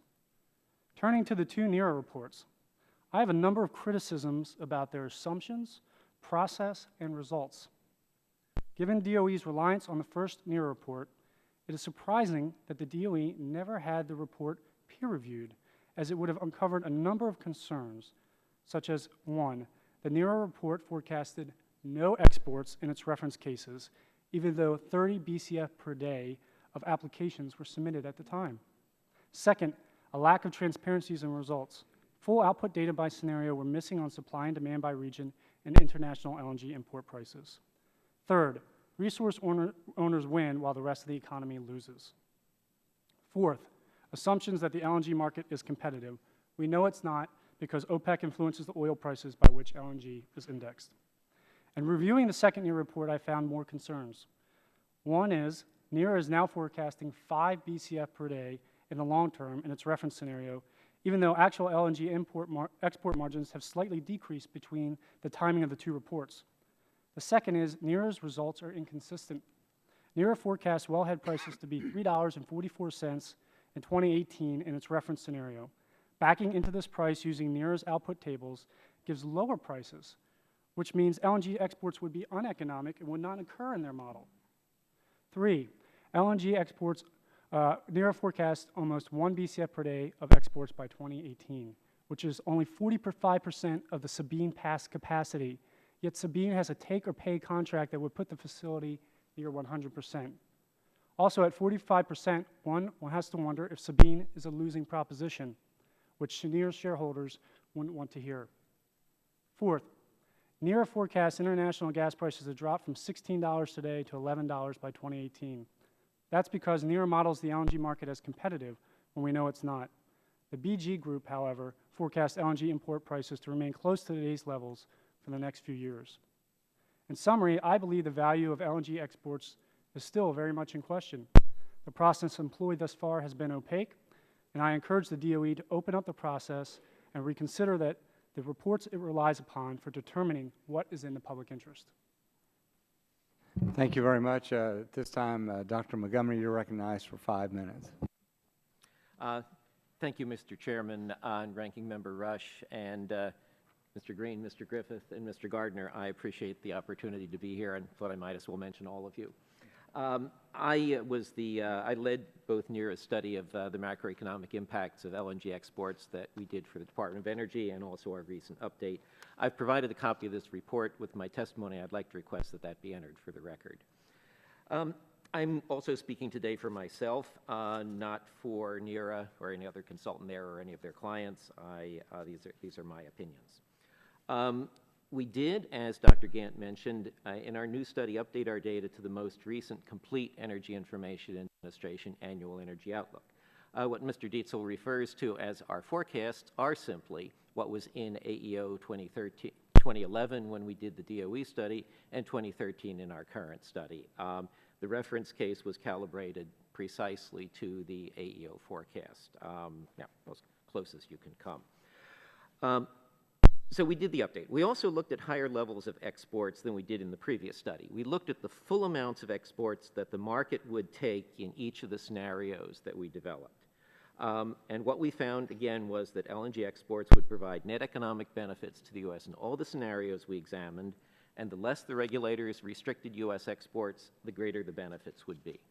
Indeed, the largest cumulative benefits were the largest net benefits were achieved when no limit was set on LNG exports by DOE.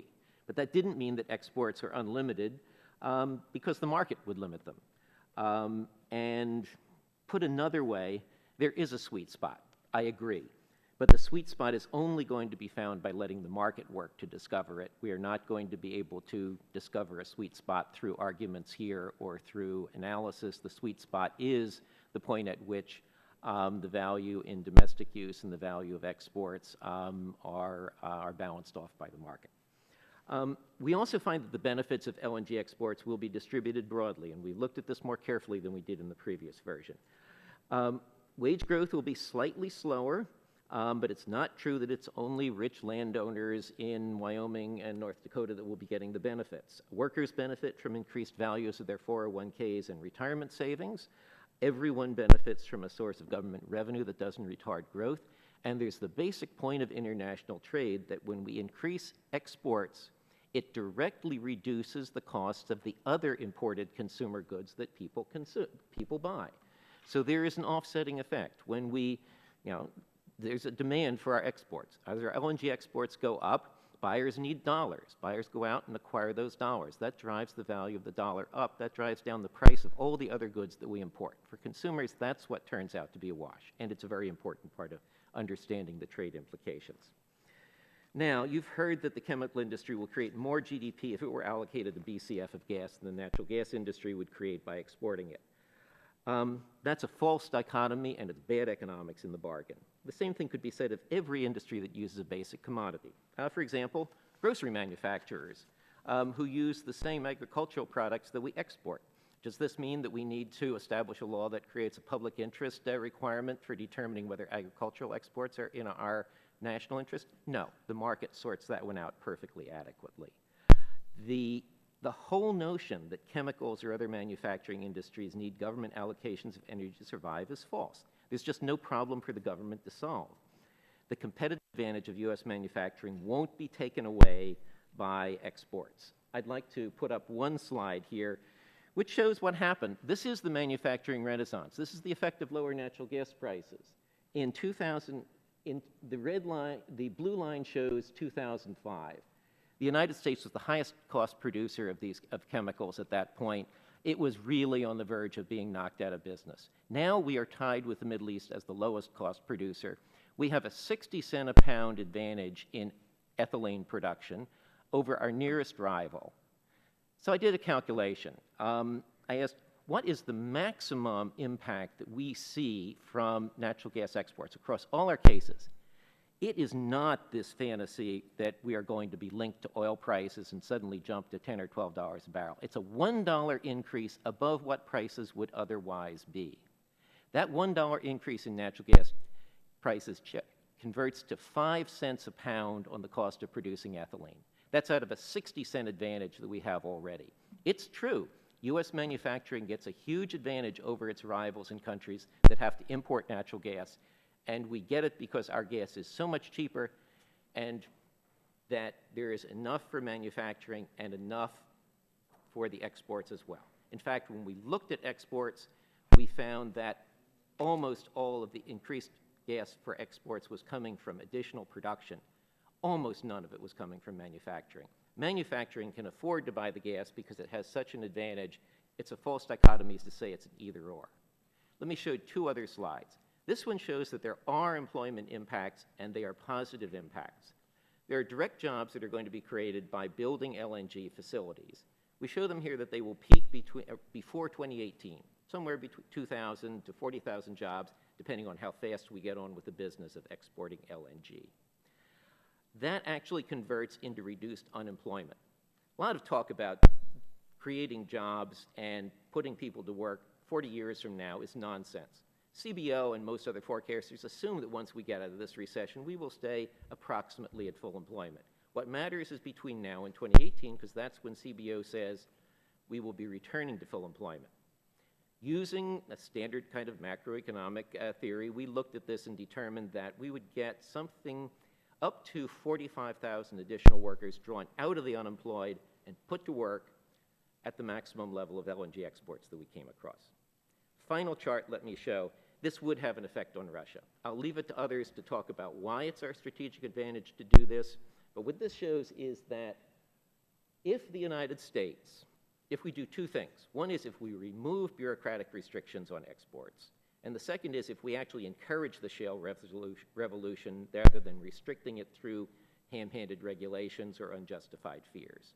We can knock out 5 trillion cubic feet of Russian exports. It won't be because we're exporting directly to Russia, to Europe. It's because we will be going where we have a transportation cost advantage to go, and others, in particular the Middle East and Africa, will be shipping their gas to Europe and knocking Russia out of that market. That will face Russia with two choices, and it's the choice every monopolist has to face when a competitor appears. They either have to cut back their production in order to maintain high prices, cede most of their market, or they have to take much lower prices. And we project that in the optimistic supply case that EIA has developed in 2013, we could reduce Russia's natural gas export revenues between 40% and 60% if we free up LNG exports. I think that's a significant hit to the Russian economy and one that should get their attention. Thank you for your indulgence. Thank you, and thank all of you for your testimony. We appreciate it very, very much. We know that on this subject matter of exporting LNG that there are a lot of different perspectives to review it from. One is the geopolitical arena, and from an economic standpoint, it sounds like, Dr. Montgomery, you believe that economically it would be a tremendous benefit for us to export natural gas, and Mr. Ditzel, I guess it would be fair to say from your perspective it would be more of a negative than a positive overall.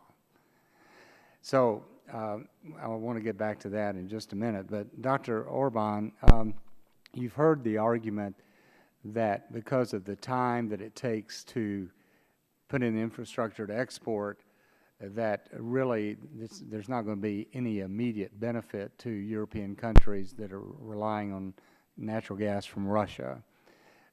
Would you agree with that assessment, or do you disagree with that assessment? Thank you, Chairman. I would disagree with this assessment, and let me highlight 2 points here. One is, if the decision is made to expedite US LNG towards allies, it can have 2 impacts. One, it's a strategic reassurance of the relationship between the European allies and the United States immediately.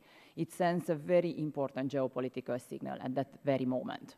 Second, the economic impact.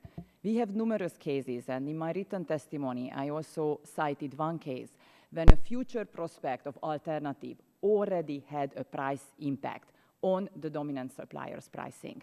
So we believe that it would have an immediate price impact on the dominant supplier's pricing in Central Eastern Europe.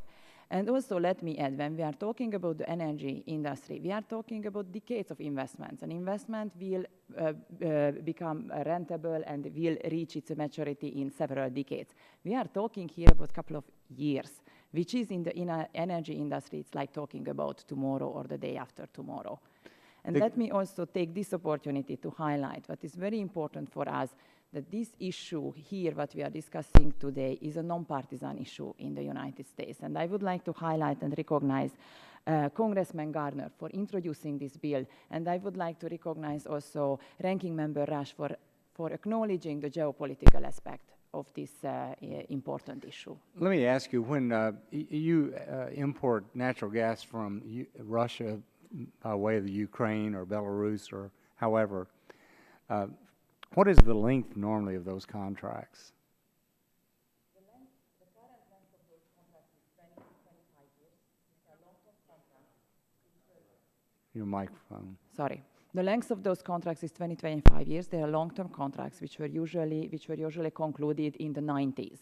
So a lot of countries are now, we'll see their contracts are expiring in the next couple of years. If we are talking about renegotiating of the contract or the future of the gas market in Central Eastern Europe, for all these countries knowing that the credible option is there to buy 2018, 2019 onwards, it gives an absolutely different negotiating position. So certainly from your perspective, this is a crucial time with these contracts to expire. It is the time. And where do you import gas from other than Russia and Hungary, for example?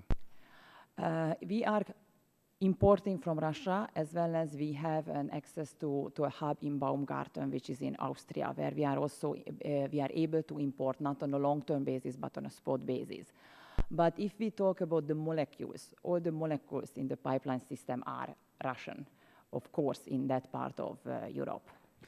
And most of this natural gas that you're importing, is it used for electricity or for manufacturing? It's used for heating, it's used for manufacturing, and it's used for electricity. The case of Hungary is pretty important to note that 3/4 of the households use natural gas for heating. As a result, it is an extremely important social as well as political issue, the energy security as well as the price of gas. And one time you had indicated that in Croatia they were in the process of building an import facility there that Hungary would benefit from. Is that the case? There is a plan to build an LNG facility in Croatia. If it is built, Hungary would benefit from that immediately, as well as many other countries in the region. We inaugurated a pipeline between Croatia and Hungary in 2010 with 6 billion cubic meters capacity, which is a pretty big capacity compared to the size of the markets there. It's 3 times of the market of Croatia. It's about 60% of the market of Hungary. But for the LNG terminals to be built, you need the volume, you need the supply on the other end. And the LNG market currently is pretty tight. There is not really new LNG coming into the market. To get that investment feasible and up and going, you need the credible opportunity and alternative of LNG entering the market. Well, my time has expired. I wanted to discuss this difference between Mr. Montgomery and Mr. Ditzel a little bit, and also the WTO, but I'm going to have to recognize Mr. Rush for 5 minutes at this point.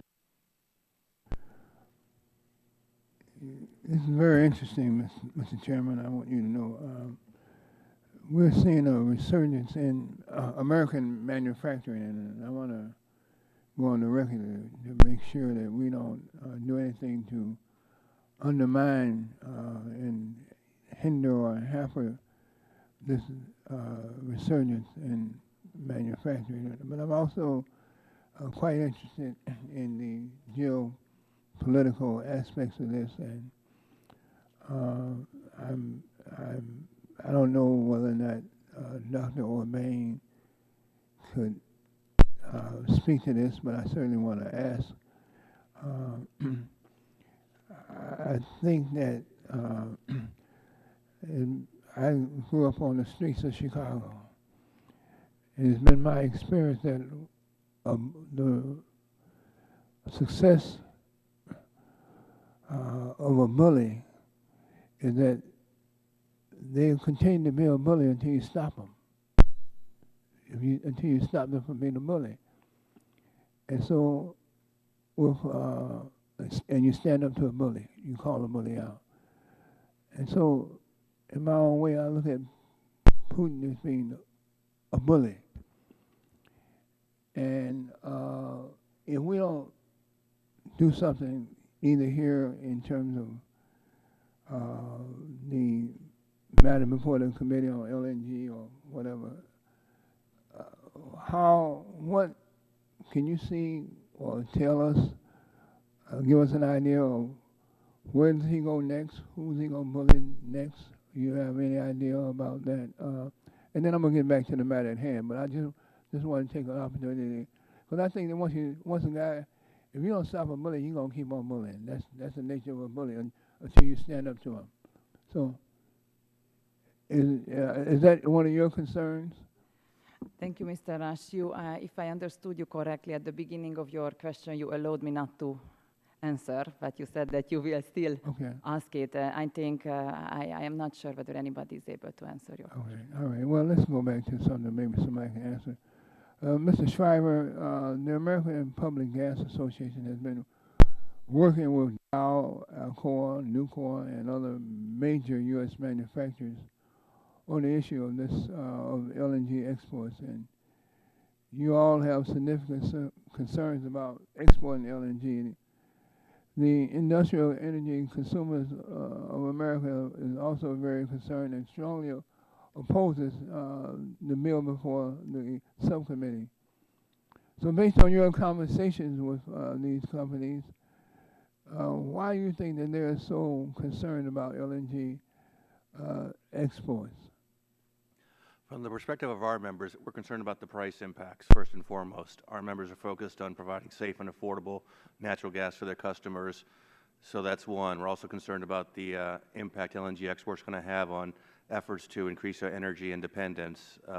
That's number two. And lastly, there's been a number of studies out there, whether there's a net benefit or not. And when our members look at their natural gas customers, half the people they serve on average, don't own stock, and those that do may not necessarily own stock in a natural gas production company or a company that's going to benefit from LNG production. So from that standpoint, they're really seeing no benefit from LNG export.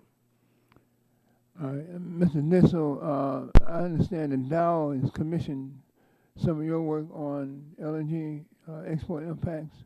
Yes. Yeah, are Dow and other U.S. manufacturers right to be worried about the effect of LNG exports on the price of natural gas in the U.S.? They absolutely do. As I have enumerated in all my studies, the impact of LNG exports is going to be significant. If we leave it unconstrained, we will see prices rising above $8 per million BTU. I've raised this concern many times because I have some serious questions about the quality of the NERA report. As I pointed out in my oral testimony and also in my written testimony, there's a number of flaws where the numbers just don't add up or make sense. And for example, I pointed out that NERA comes to $3.44 per MCF in 2018 in its reference scenario.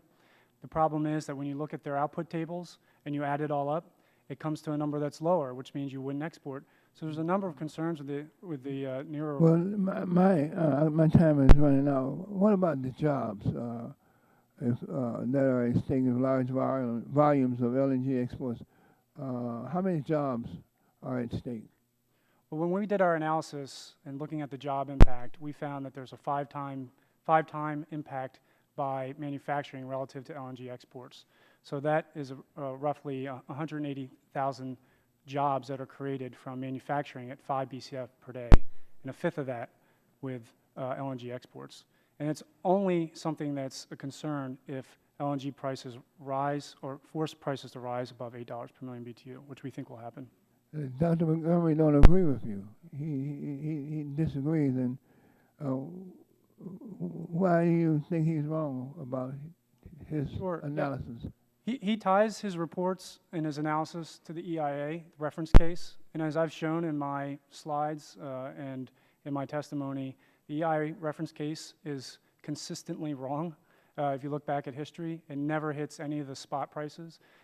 So he ties it to a reference case that just, that is likely to be wrong going forward.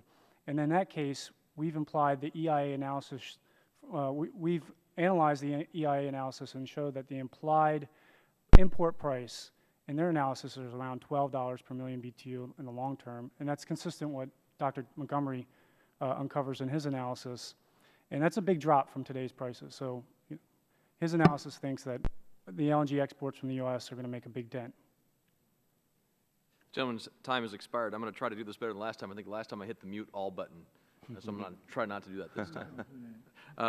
To Dr. Montgomery, I had a question for you. We've heard a lot about price impact, and recognize myself for 5 minutes. I apologize.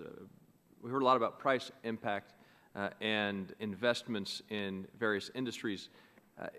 If there is a overabundance of supply of natural gas in the United States, will that erode capital investment in production within the United States of natural gas? Yes, the investment and the exploration and production moves very directly with the price of natural gas. If we find ourselves again with a glut of natural gas, it could lead to collapses temporarily, as we actually probably saw a couple of years ago. $2 per million BTU price of natural gas were, I think, largely driven by overextension of production on leases that had to be drilled.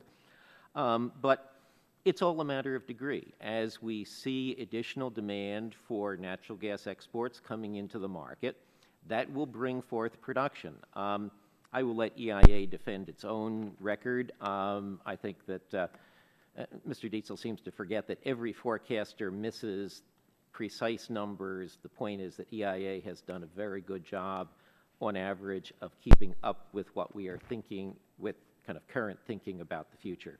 But we followed EIA's resource characterization and supply curves, and what they have concluded, and this is new in the AEO 2013 and even more so in 2014, is that we can produce a lot more natural gas without the price going up very much. That's what keeps the price of natural gas down. That's why we can get, in most cases, an additional 4, 5, 6, 8 TCF of natural gas with less than a $1 increase in the world oil price. It's because production responds very aggressively to the new demand, and it doesn't take much of a price increase to get enough natural gas produced to satisfy all of that demand. And Dr. Montgomery, Dr. Orban, I think this question could be addressed to both of you. In your testimony, when you talk about Russia, you say monopolists can be restrained as effectively by potential competition as by actual production by their rivals. Can you please talk about that in more detail? Yes. We have many examples in the United States and overseas of companies which could be, which may be the largest incumbents in a market, but as long as they can see that there are competitors ready and waiting to come into the market with the capacity to, meet their price or to provide supplies at competitive prices, then that is going to discipline their pricing. We call it a limit pricing phenomenon. Don't price higher than any higher than what it takes to bring somebody else into the market and take it away from you. I think that's exactly what we see with Russia. But what's critical to it is that there not be this overhanging risk that all of a sudden an administration will decide, nope, that's enough exports, and cut them off before enough exports can flow to take the market away. Dr. Urban, and I want to add to that question, have you or your government experienced any issues with Russian energy supplies? And if you could, please explain that. As you know, there was a case in 2009, which received also a lot of media attention, where for less than 2 weeks, the supply was stopped entirely on the Ukrainian pipeline system, which caused serious shortages in Central Eastern Europe. It affected the different countries differently. Some countries had very severe problems like Slovakia or Bosnia-Herzegovina or Bulgaria. Many countries needed to shut down industries, but there were also countries where households, where residential heating was affected. After 2009, regional, state level, as well as the European level, we introduced numerous measures and we built numerous new infrastructure to prepare for a potential new crisis situation, to be able to assist each other based on the principle of solidarity, as well as to sustain if there is a serious crisis for a longer period.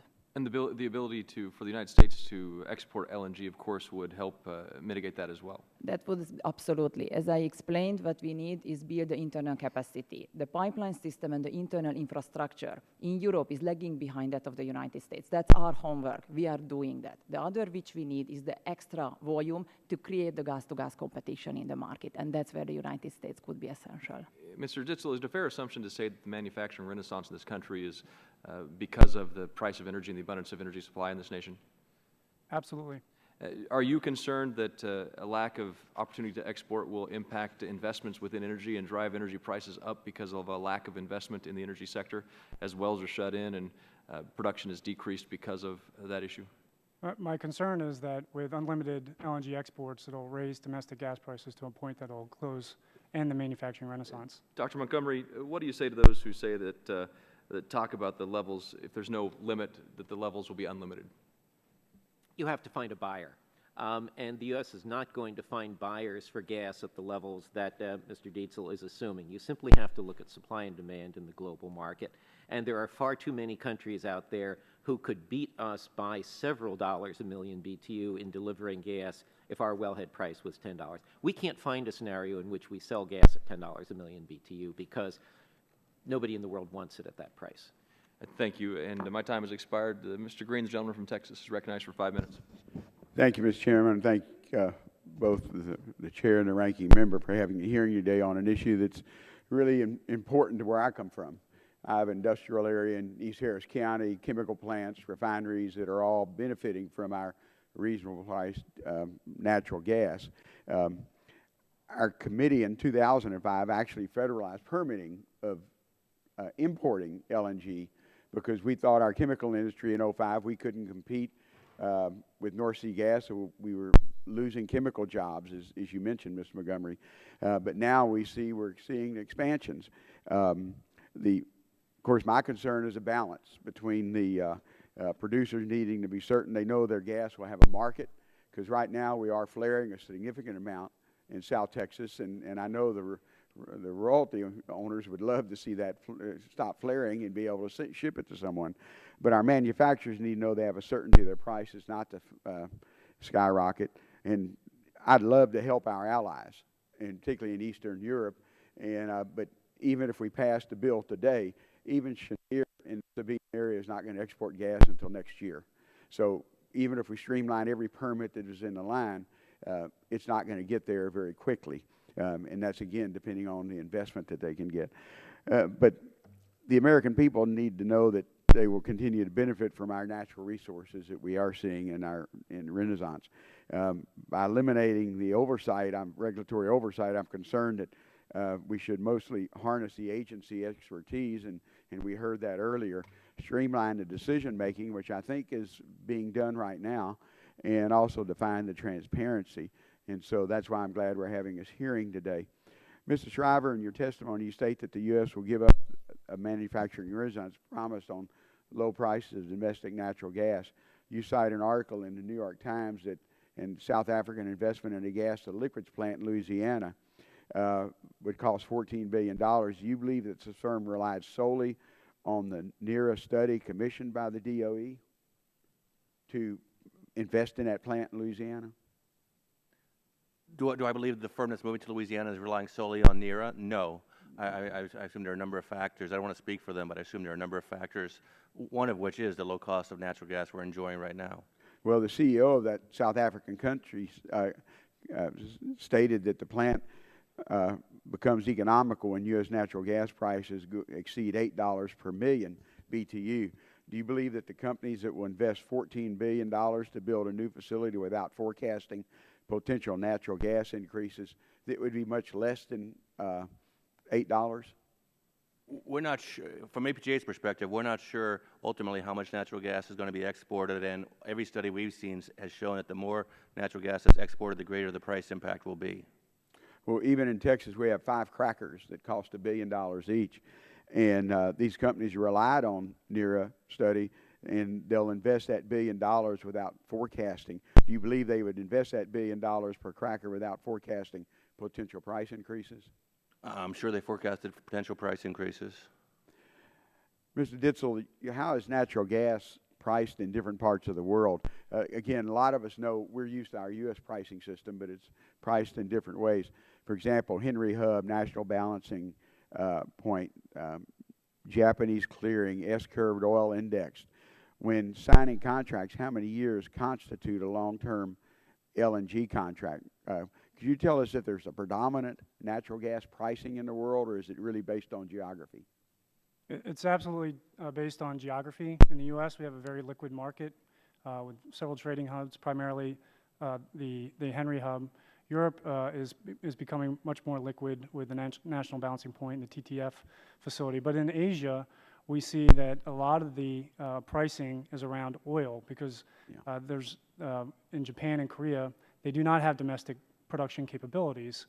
So they have to look at the closest substitute to natural gas, and that is oil. And that's why you see the gas indexed to oil, because of the substitution effect. Okay. And these contracts that have been signed already for these plants that are exporting, whether it be Cheniere and Sabine or you know, Chesapeake Bay or the one just announced in Oregon or other ones along the Texas-Louisiana coast, aren't the average LNG contract 16 to 20 years? Many of the contracts are 20 years, and many of them are take-or-pay contracts, which means that you're going to take until you think it's no longer economic and want to pay the tolling charge instead of taking the gas. So they're going to continue to take as long as prices are economic to them.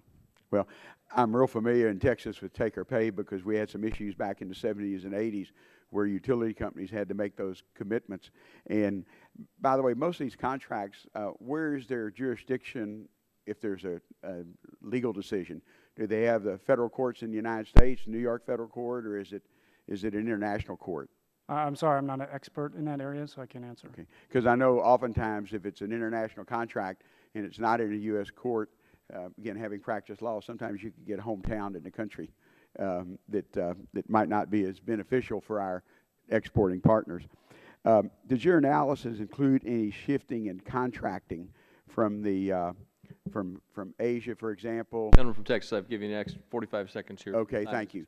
Just some movement of contracting once we get into the export market in the United States. In the analysis that I looked at thus far, I've assumed, based on unlimited or unconstrained exports from the U.S., that we would remain at about 80% of the Brent price, which is where prices have trended over the last few years. And there's a number of drivers to support that trend going forward, mainly because Japan is likely going to take a slow restart to its nuclear facilities. Germany is abandoning its nuclear facilities. And as the BG Group forecasts, a major player in the LNG market, the market in general will be tight through at least the end of the decade. We believe that. Thank you, Mr. Chairman, for your patience. Gentleman's time has expired. The gentleman from Virginia, Mr. Griffith, recognized for 5 minutes. Thank you, Mr. Chairman. Let me start off by some of the comments, or responding to some of the comments I heard earlier today about, we can't do any good immediately because it'll take a while to build.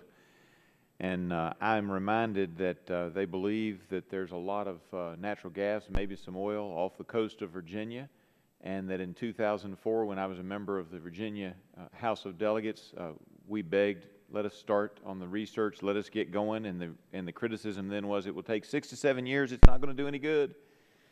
We're still waiting. If we had started in 2004, like we had requested when we sent the request to the governor to ask for the ability for him to ask for the president to give us that authority, we'd already be getting natural gas and hopefully some oil off the Virginia coast. So when I hear that argument, I'm reminded, well, it'll never happen if you don't start at some point. Also, in response to recent questioning, although I think you answered it earlier, Dr. Urban, you said that the time is now because not only do you need to get started if you're going to do these kinds of things, but the contracts are coming up in a few years, and if they see that a competitor is on the way, that will affect the negotiations and the discussions and whether or not natural gas is used by a weapon by the Russians. Is that, am I correct in my assessment of your previous testimony? Okay. And let me let you all know that I represent an area that produces coal and natural gas. So, Mr. Ditzel, let me ask you this.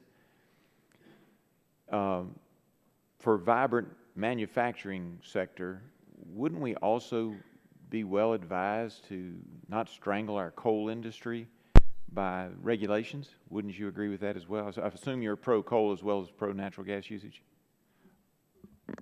Well, I'm not pro-coal or pro-gas. I just want to say specifically to address your point that for the coal industry, it's going to be hamstrung by the EPA, by MATS. We're going to see a number of retirements, and the EPA has a number of proposals ready to affect the coal industry even further on carbon pollution.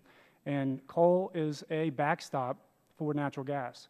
So if there's not a lot of options, the gas prices will rise as a result because there's no backstop to relieve the gas. Specifically in the electricity market, it's nuclear and wind, and those are expensive options. Well, and even in manufacturing of certain products, certain plastics and so forth, you can use oil, natural gas, or coal, and so we're negatively impacting the market that way. And would you also advocate that we not export coal for that same reason, so we'd have a greater supply in the United States? Well, to address your point about coal and the use of coal for chemical processes, we've seen that in China, and China has put our technology in the U.S. to good use. And their chemical industry is built primarily on U.S. technology using coal. But we can't do that here in the U.S. because of a lot of the regulations associated with using coal in industry. And I appreciate that. And we certainly don't want to hurt our manufacturing sector if we can help it. But clearly it's under assault from a number of different directions. Dr. Montgomery, if I could ask you, Previously, in some of your testimony back in April of 2013, you indicated that it looked like prices, if we exported, might rise 25, 50 cents, somewhere in that range. I think you said today it looks like it might be $1. Is that accurate? Somewhere in that range, if we export? Yes, if we export, I would say across most of the scenarios that we looked at, we either had no price increase because it didn't turn out to be economic to export. Certainly, if we had $8 gas in the United States, nobody would want to buy it overseas. That actually is the EIA low oil and gas resource case. So if we add a couple dollars, so doesn't much matter what we do about exports in that case. Nobody's going to want to buy it, and the manufacturing industry is going to be killed off, probably by our excessive regulation of natural gas. So got to look at the scenario, but the only cases in which we found that we have high levels of exports of natural gas are ones where it is so cheap to produce that the price of gas stays lower than All right, it is and I'm running without. out of time, so let me ask you this, because my gas folks tell me back home that we have so much natural gas in this country that we haven't even tapped into yet, that if the price remains above $4 in the $5 range, that there will be more production, which then offsets any price increases. Is that what you're basically saying, is that the production capabilities in this country are so great that there won't be an increase of any significant amount in the price because they'll produce more because they can still make a profit at $4, Yes. $5, $6? That's exactly what I'm saying, that we will see that most of the exports are satisfied by increased production. There won't be much of a price increase, and whatever price increase there is going to be far less than the cost advantage manufacturing already has over those poor rivals who have to import the gas and pay as much to move it to their countries as it costs us to buy it here. I appreciate that. Mr. Chairman, I yield back. I do have additional questions to submit for the record, and I assume that we'll do that at the end of the hearing. Absolutely will. Thank you. And the gentleman from New York is recognized for 5 minutes. Thank you, Mr. Chair. Mr. Dissel, in your summary, you state that the concerns you have raised about finding the right level of natural gas exports were submitted to DOE, but the DOE public interest determination process, and I quote, continues in a manner that is opaque for both sides of the issue. Please elaborate on that statement. What would make the public interest determination more transparent? Sure. I think you saw in the answer by Dr. Gant earlier that it was opaque, that you couldn't get a straight answer. And it's one of the complaints that on both sides. There's a lot of uncertainty around the process, and businesses would like to make decisions. What would make it more transparent would be to look at the NERA study and first do a peer review. I've peer reviewed it. I've given my comments and mentioned many of my concerns. I think a serious peer review needs to be given again. Also, in determining the public interest, it's not simply just the economic interest. It's also the environmental interest, and it's also the national security interest. And there's no criteria that are set forth that you can gauge or measure and publicly see and understand in any part of the DOE process. Thank you. And your testimony states that you believe the NERA analysis used flawed assumptions and the wrong modeling approach. It's my understanding that NERA relied on information and procedures used by the Energy Information Agency, or the EIA. EIA's projections, especially projections of prices of natural gas, have often been wrong. In March 2012, EIA released a retrospective study they did of their projections from 94 through 2011, a period of 17 years. An Energy Policy Forum article summarized some of those findings of that analysis. The findings do not give me confidence that DOE's conclusion about the net economic benefits, let alone the broader public interest, is very robust. During the 17-year period, EIA overestimated crude oil production 62% of the time. They overestimated natural gas production 70.8% of the time, and natural gas consumption 69.6% of the time. I would also point out that in 2003, just 11 years ago, EIA's analysis of the LNG market was anticipating we would be importing natural gas, and there were plans for a number of LNG import facilities.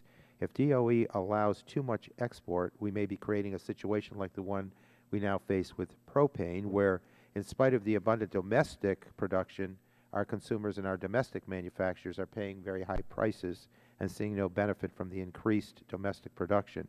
DOE is granting export allowances for 20 years. That is a long time in a business cycle. Do we need a more flexible approach that would allow us to pull back if we have granted too much export authority or if conditions here in our country change? Well, first, I want to address the EIA comments that you made in the reference case and how consistently wrong it's been. Dr. Montgomery made a good point earlier that there's scenarios around the reference case. The problem is that you have to pick a reference case and just not blindly choose it. You have to step back and say, is it the right reference case? The biggest issue with the EIA analysis is that they rely on a domestic supply and demand curve. So if you take the supply curve from EIA and you layer on LNG exports, I agree you would get the prices that EIA projects. But the problem is we leave the domestic demand and supply curve when we enter into the global market. We enter the global LNG supply and demand curve, and that's where you get netback pricing. EIA does not have a global gas trade model. They've admitted it. I've heard them say that. So their approach is invalid when you're looking at LNG exports. And on the second question, do you mind repeating it, Representative? Well, the second thing is, do we pull back if we've granted too much export authority, or if conditions in the U.S. change? Should we have a more flexible approach? Well, I think it would be challenging to pull back on multi-billion-dollar investments and leave things stranded. But if in a transparent process, if LNG exports are determined to be beneficial to the economy and not opportunity cost to other parts of the economy, I think you have to put in a certain amount of consumer protections, and those would be using the gas as leverage to negotiate free trade agreements, also considering reducing taxes for those who would be affected most, also investing in technologies, as for example, advanced catalytic technologies that would reduce our need for natural gas and improve our efficiency. And fourth, I think we need to reconsider some of the efforts by EPA, because we do not have the backstop in place for coal to come through and substitute for natural gas. Thank you very much, Mr. Chair. I've exhausted my time, so. Gentleman yields back. The gentleman from West Virginia, Mr. McKinley, is recognized for 5 minutes. Thank you, Mr. Chairman. I've been curious a little bit about the issue of if when we export natural gas, we're going to see an increased price. I'm not an economist, I'm an engineer, but I'd probably like to see a little bit more statistics about that, why that would occur, because as you know, we've been exporting 15% of the coal production, and we haven't seen coal prices increase as a result of that. So I'm interested in the disconnect, why coal prices aren't going up, but gas prices will under those scenarios. But more importantly, the other question I have is that under Article 1, Section 9, Paragraph 5 of the Constitution, there is the prohibition about putting duties and tariffs on exports. That's been clarified, if I might, in 1996 in the IBM decision, in which it went on to say something to the effect that that same protection extends to services and activities closely related to the export process. So my question has to do with the permitting process. If it takes 3 years to get a permit for natural gas, I know coal has been longer than 3 years trying to get the permit approved over in the state of Washington, in Bellingham, to put a coal terminal there, trying to prevent exporting by use of government authority. What's the difference between imposing a tariff but yet imposing a slow-walked permitting process to prevent something from happening in an expeditious way? How can that be justified? How is that constitutional, I should say, what they're doing? I'd like to get Mr. Bacchus to answer this, but he's a lawyer, and I notice that he's being reticent. I believe that, and I'm an amateur reader of law journals, but I think I am pretty clear. I'm just waiting to be asked a question. I'm sorry. Then I will recede. Congressman, you raise a very good point. As we've all learned in this country, in the past few years. Sometimes it's hard to tell a tax from a fee or a tax from something else that may have the effect of a tax. And it may be that under the U.S. Constitution, there might be some issues raised by the lengthy delays in this permitting process. As I advised the chairman at the outset, I'm here today not to advise on policy, but on law, and specifically international law. And from a legal perspective, I'm fascinated by this debate because as a matter of international law, we have long since made this decision that we're talking about today. When we signed the WTO treaty, we concluded then that it was presumably in our public interest in agreeing to this treaty that we would impose restrictions on exports only in some very limited exceptional circumstances permitted by that treaty. And I've heard no circumstances discussed today that fit those exceptions in that treaty. As a matter of international law, right now, with no action whatsoever by this Congress, we have a legal obligation to export natural gas unrestricted to her country and other countries in Central and Eastern Europe that are members of the WTO, period. The only reason that we're not doing so at this point is because they're friends of ours and they haven't bothered to sue us in the WTO.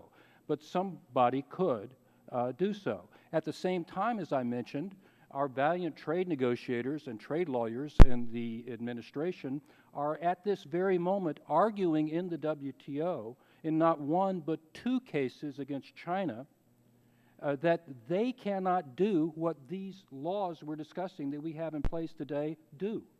And they are winning those cases as they rightly should. Meantime, more than one-third of WTO members under the threats of the current financial situation are imposing more and more export restrictions. This is a form of economic nationalism and protectionism that is illegal as a matter of international law, and the United States, on a bipartisan basis, has been leading the charge against this in the WTO and should. Thank you. Maybe you can stop. I'd like to carry on this conversation regarding the constitutionality of that. The third question I have is, do you think that this Supreme Court's decision yesterday about the Spruce Mine allowing the EPA to retroactively withdraw a permit that they've given, could that have an impact on our LNG exports? If someone can build the facility, which could be $1 billion or more, and the EPA withdraw that permit 2 or 3 years later, is that an appropriate gesture, or what has happened in the law that allowed that to happen? I haven't read the opinion, Congressman, so I couldn't advise you on that at this time. I'll be happy to. But you're aware of the Spruce Mine where they pulled the mine, that 4 years after it had been granted, 4 years afterwards, that the EPA pulled the permit that had been granted by the Corps of Engineers. That's a chilling effect for anyone in any business, not just coal, steel, anyone that has a water permit, they have that permit pulled. I'm concerned about what it's going to have on LNG. Thank you. Yield back my time. Gentleman yields back, and we'll go a couple more questions. Both Mr. Rush and I have just a few follow-up questions for you. Mr. McKinley, if you're welcome to stay if you'd like for that. But the question I have is, how often has the U.S. pursued, following up on this last question conversation, how often has the U.S. pursued cases before the WTO regarding trade disputes with other countries? How often have we pursued trade disputes before the WTO with other countries? Very often. Very often. It is the appropriate way for resolving inevitable trade disputes with our trading partners. And nothing in this legislation requires, even if Russia is a WTO, nothing in this legislation requires trade with Russia. We have the option, if you so desire, in your proposed legislation, to carve out an exception for Russia. Russia is a member of the WTO, but one of the limited exceptions I mentioned in WTO rules is for national security. If national security interests, essential national security interests, are at stake in a time of emergency in international relations, we can impose a trade restriction. So you could do that. Mr. Baucus, if you could cut it short real quick, Mr. Rush has one final question for Dr. Orban real quickly. Thank you. Of course, sir. Thank you, Dr. Orban. I panicked because I saw you gathering your stuff because I know you have to depart. But I have one question. So far, DOE has granted 7 export applications. And my understanding is that the export terminals being built to export this LNG have already signed long-term contracts to supply LNG to China, Japan, Korea, and India, where natural gas prices are higher than in Europe. And the question is there any reason to believe that LNG exported from the U.S. will go to Europe rather than to Asia? Thank you, Ranking Member Rush. Yes, there is. Of course, the more gas on the market is the better for us. It has already indirect impact, but the Asian market's absorption capacity is also limited, obviously. And as soon as it reaches its limit in terms of price difference, the European market comes next. And don't forget that our countries are ready to pay a surplus for energy security, which is above, of course, market price. So we have every reason to believe that if either the expediting process is expedited, the process is expedited, or we have the law, then we would have contracts to supply the European market with US LNG. Thank you, Dr. Orban. I know you have an important meeting as reported in the newspapers this morning to attend, so please, Mr. Bacchus, if you'd like to finish where we left off, I apologize for interrupting, but I know Dr. Orban had a meeting. Thank you. Of course, of course. Good job. So if you, I cut you off. I don't know if you'd like to continue that, and then we'll be. That's all right, and I appreciate it, Mr. Chairman.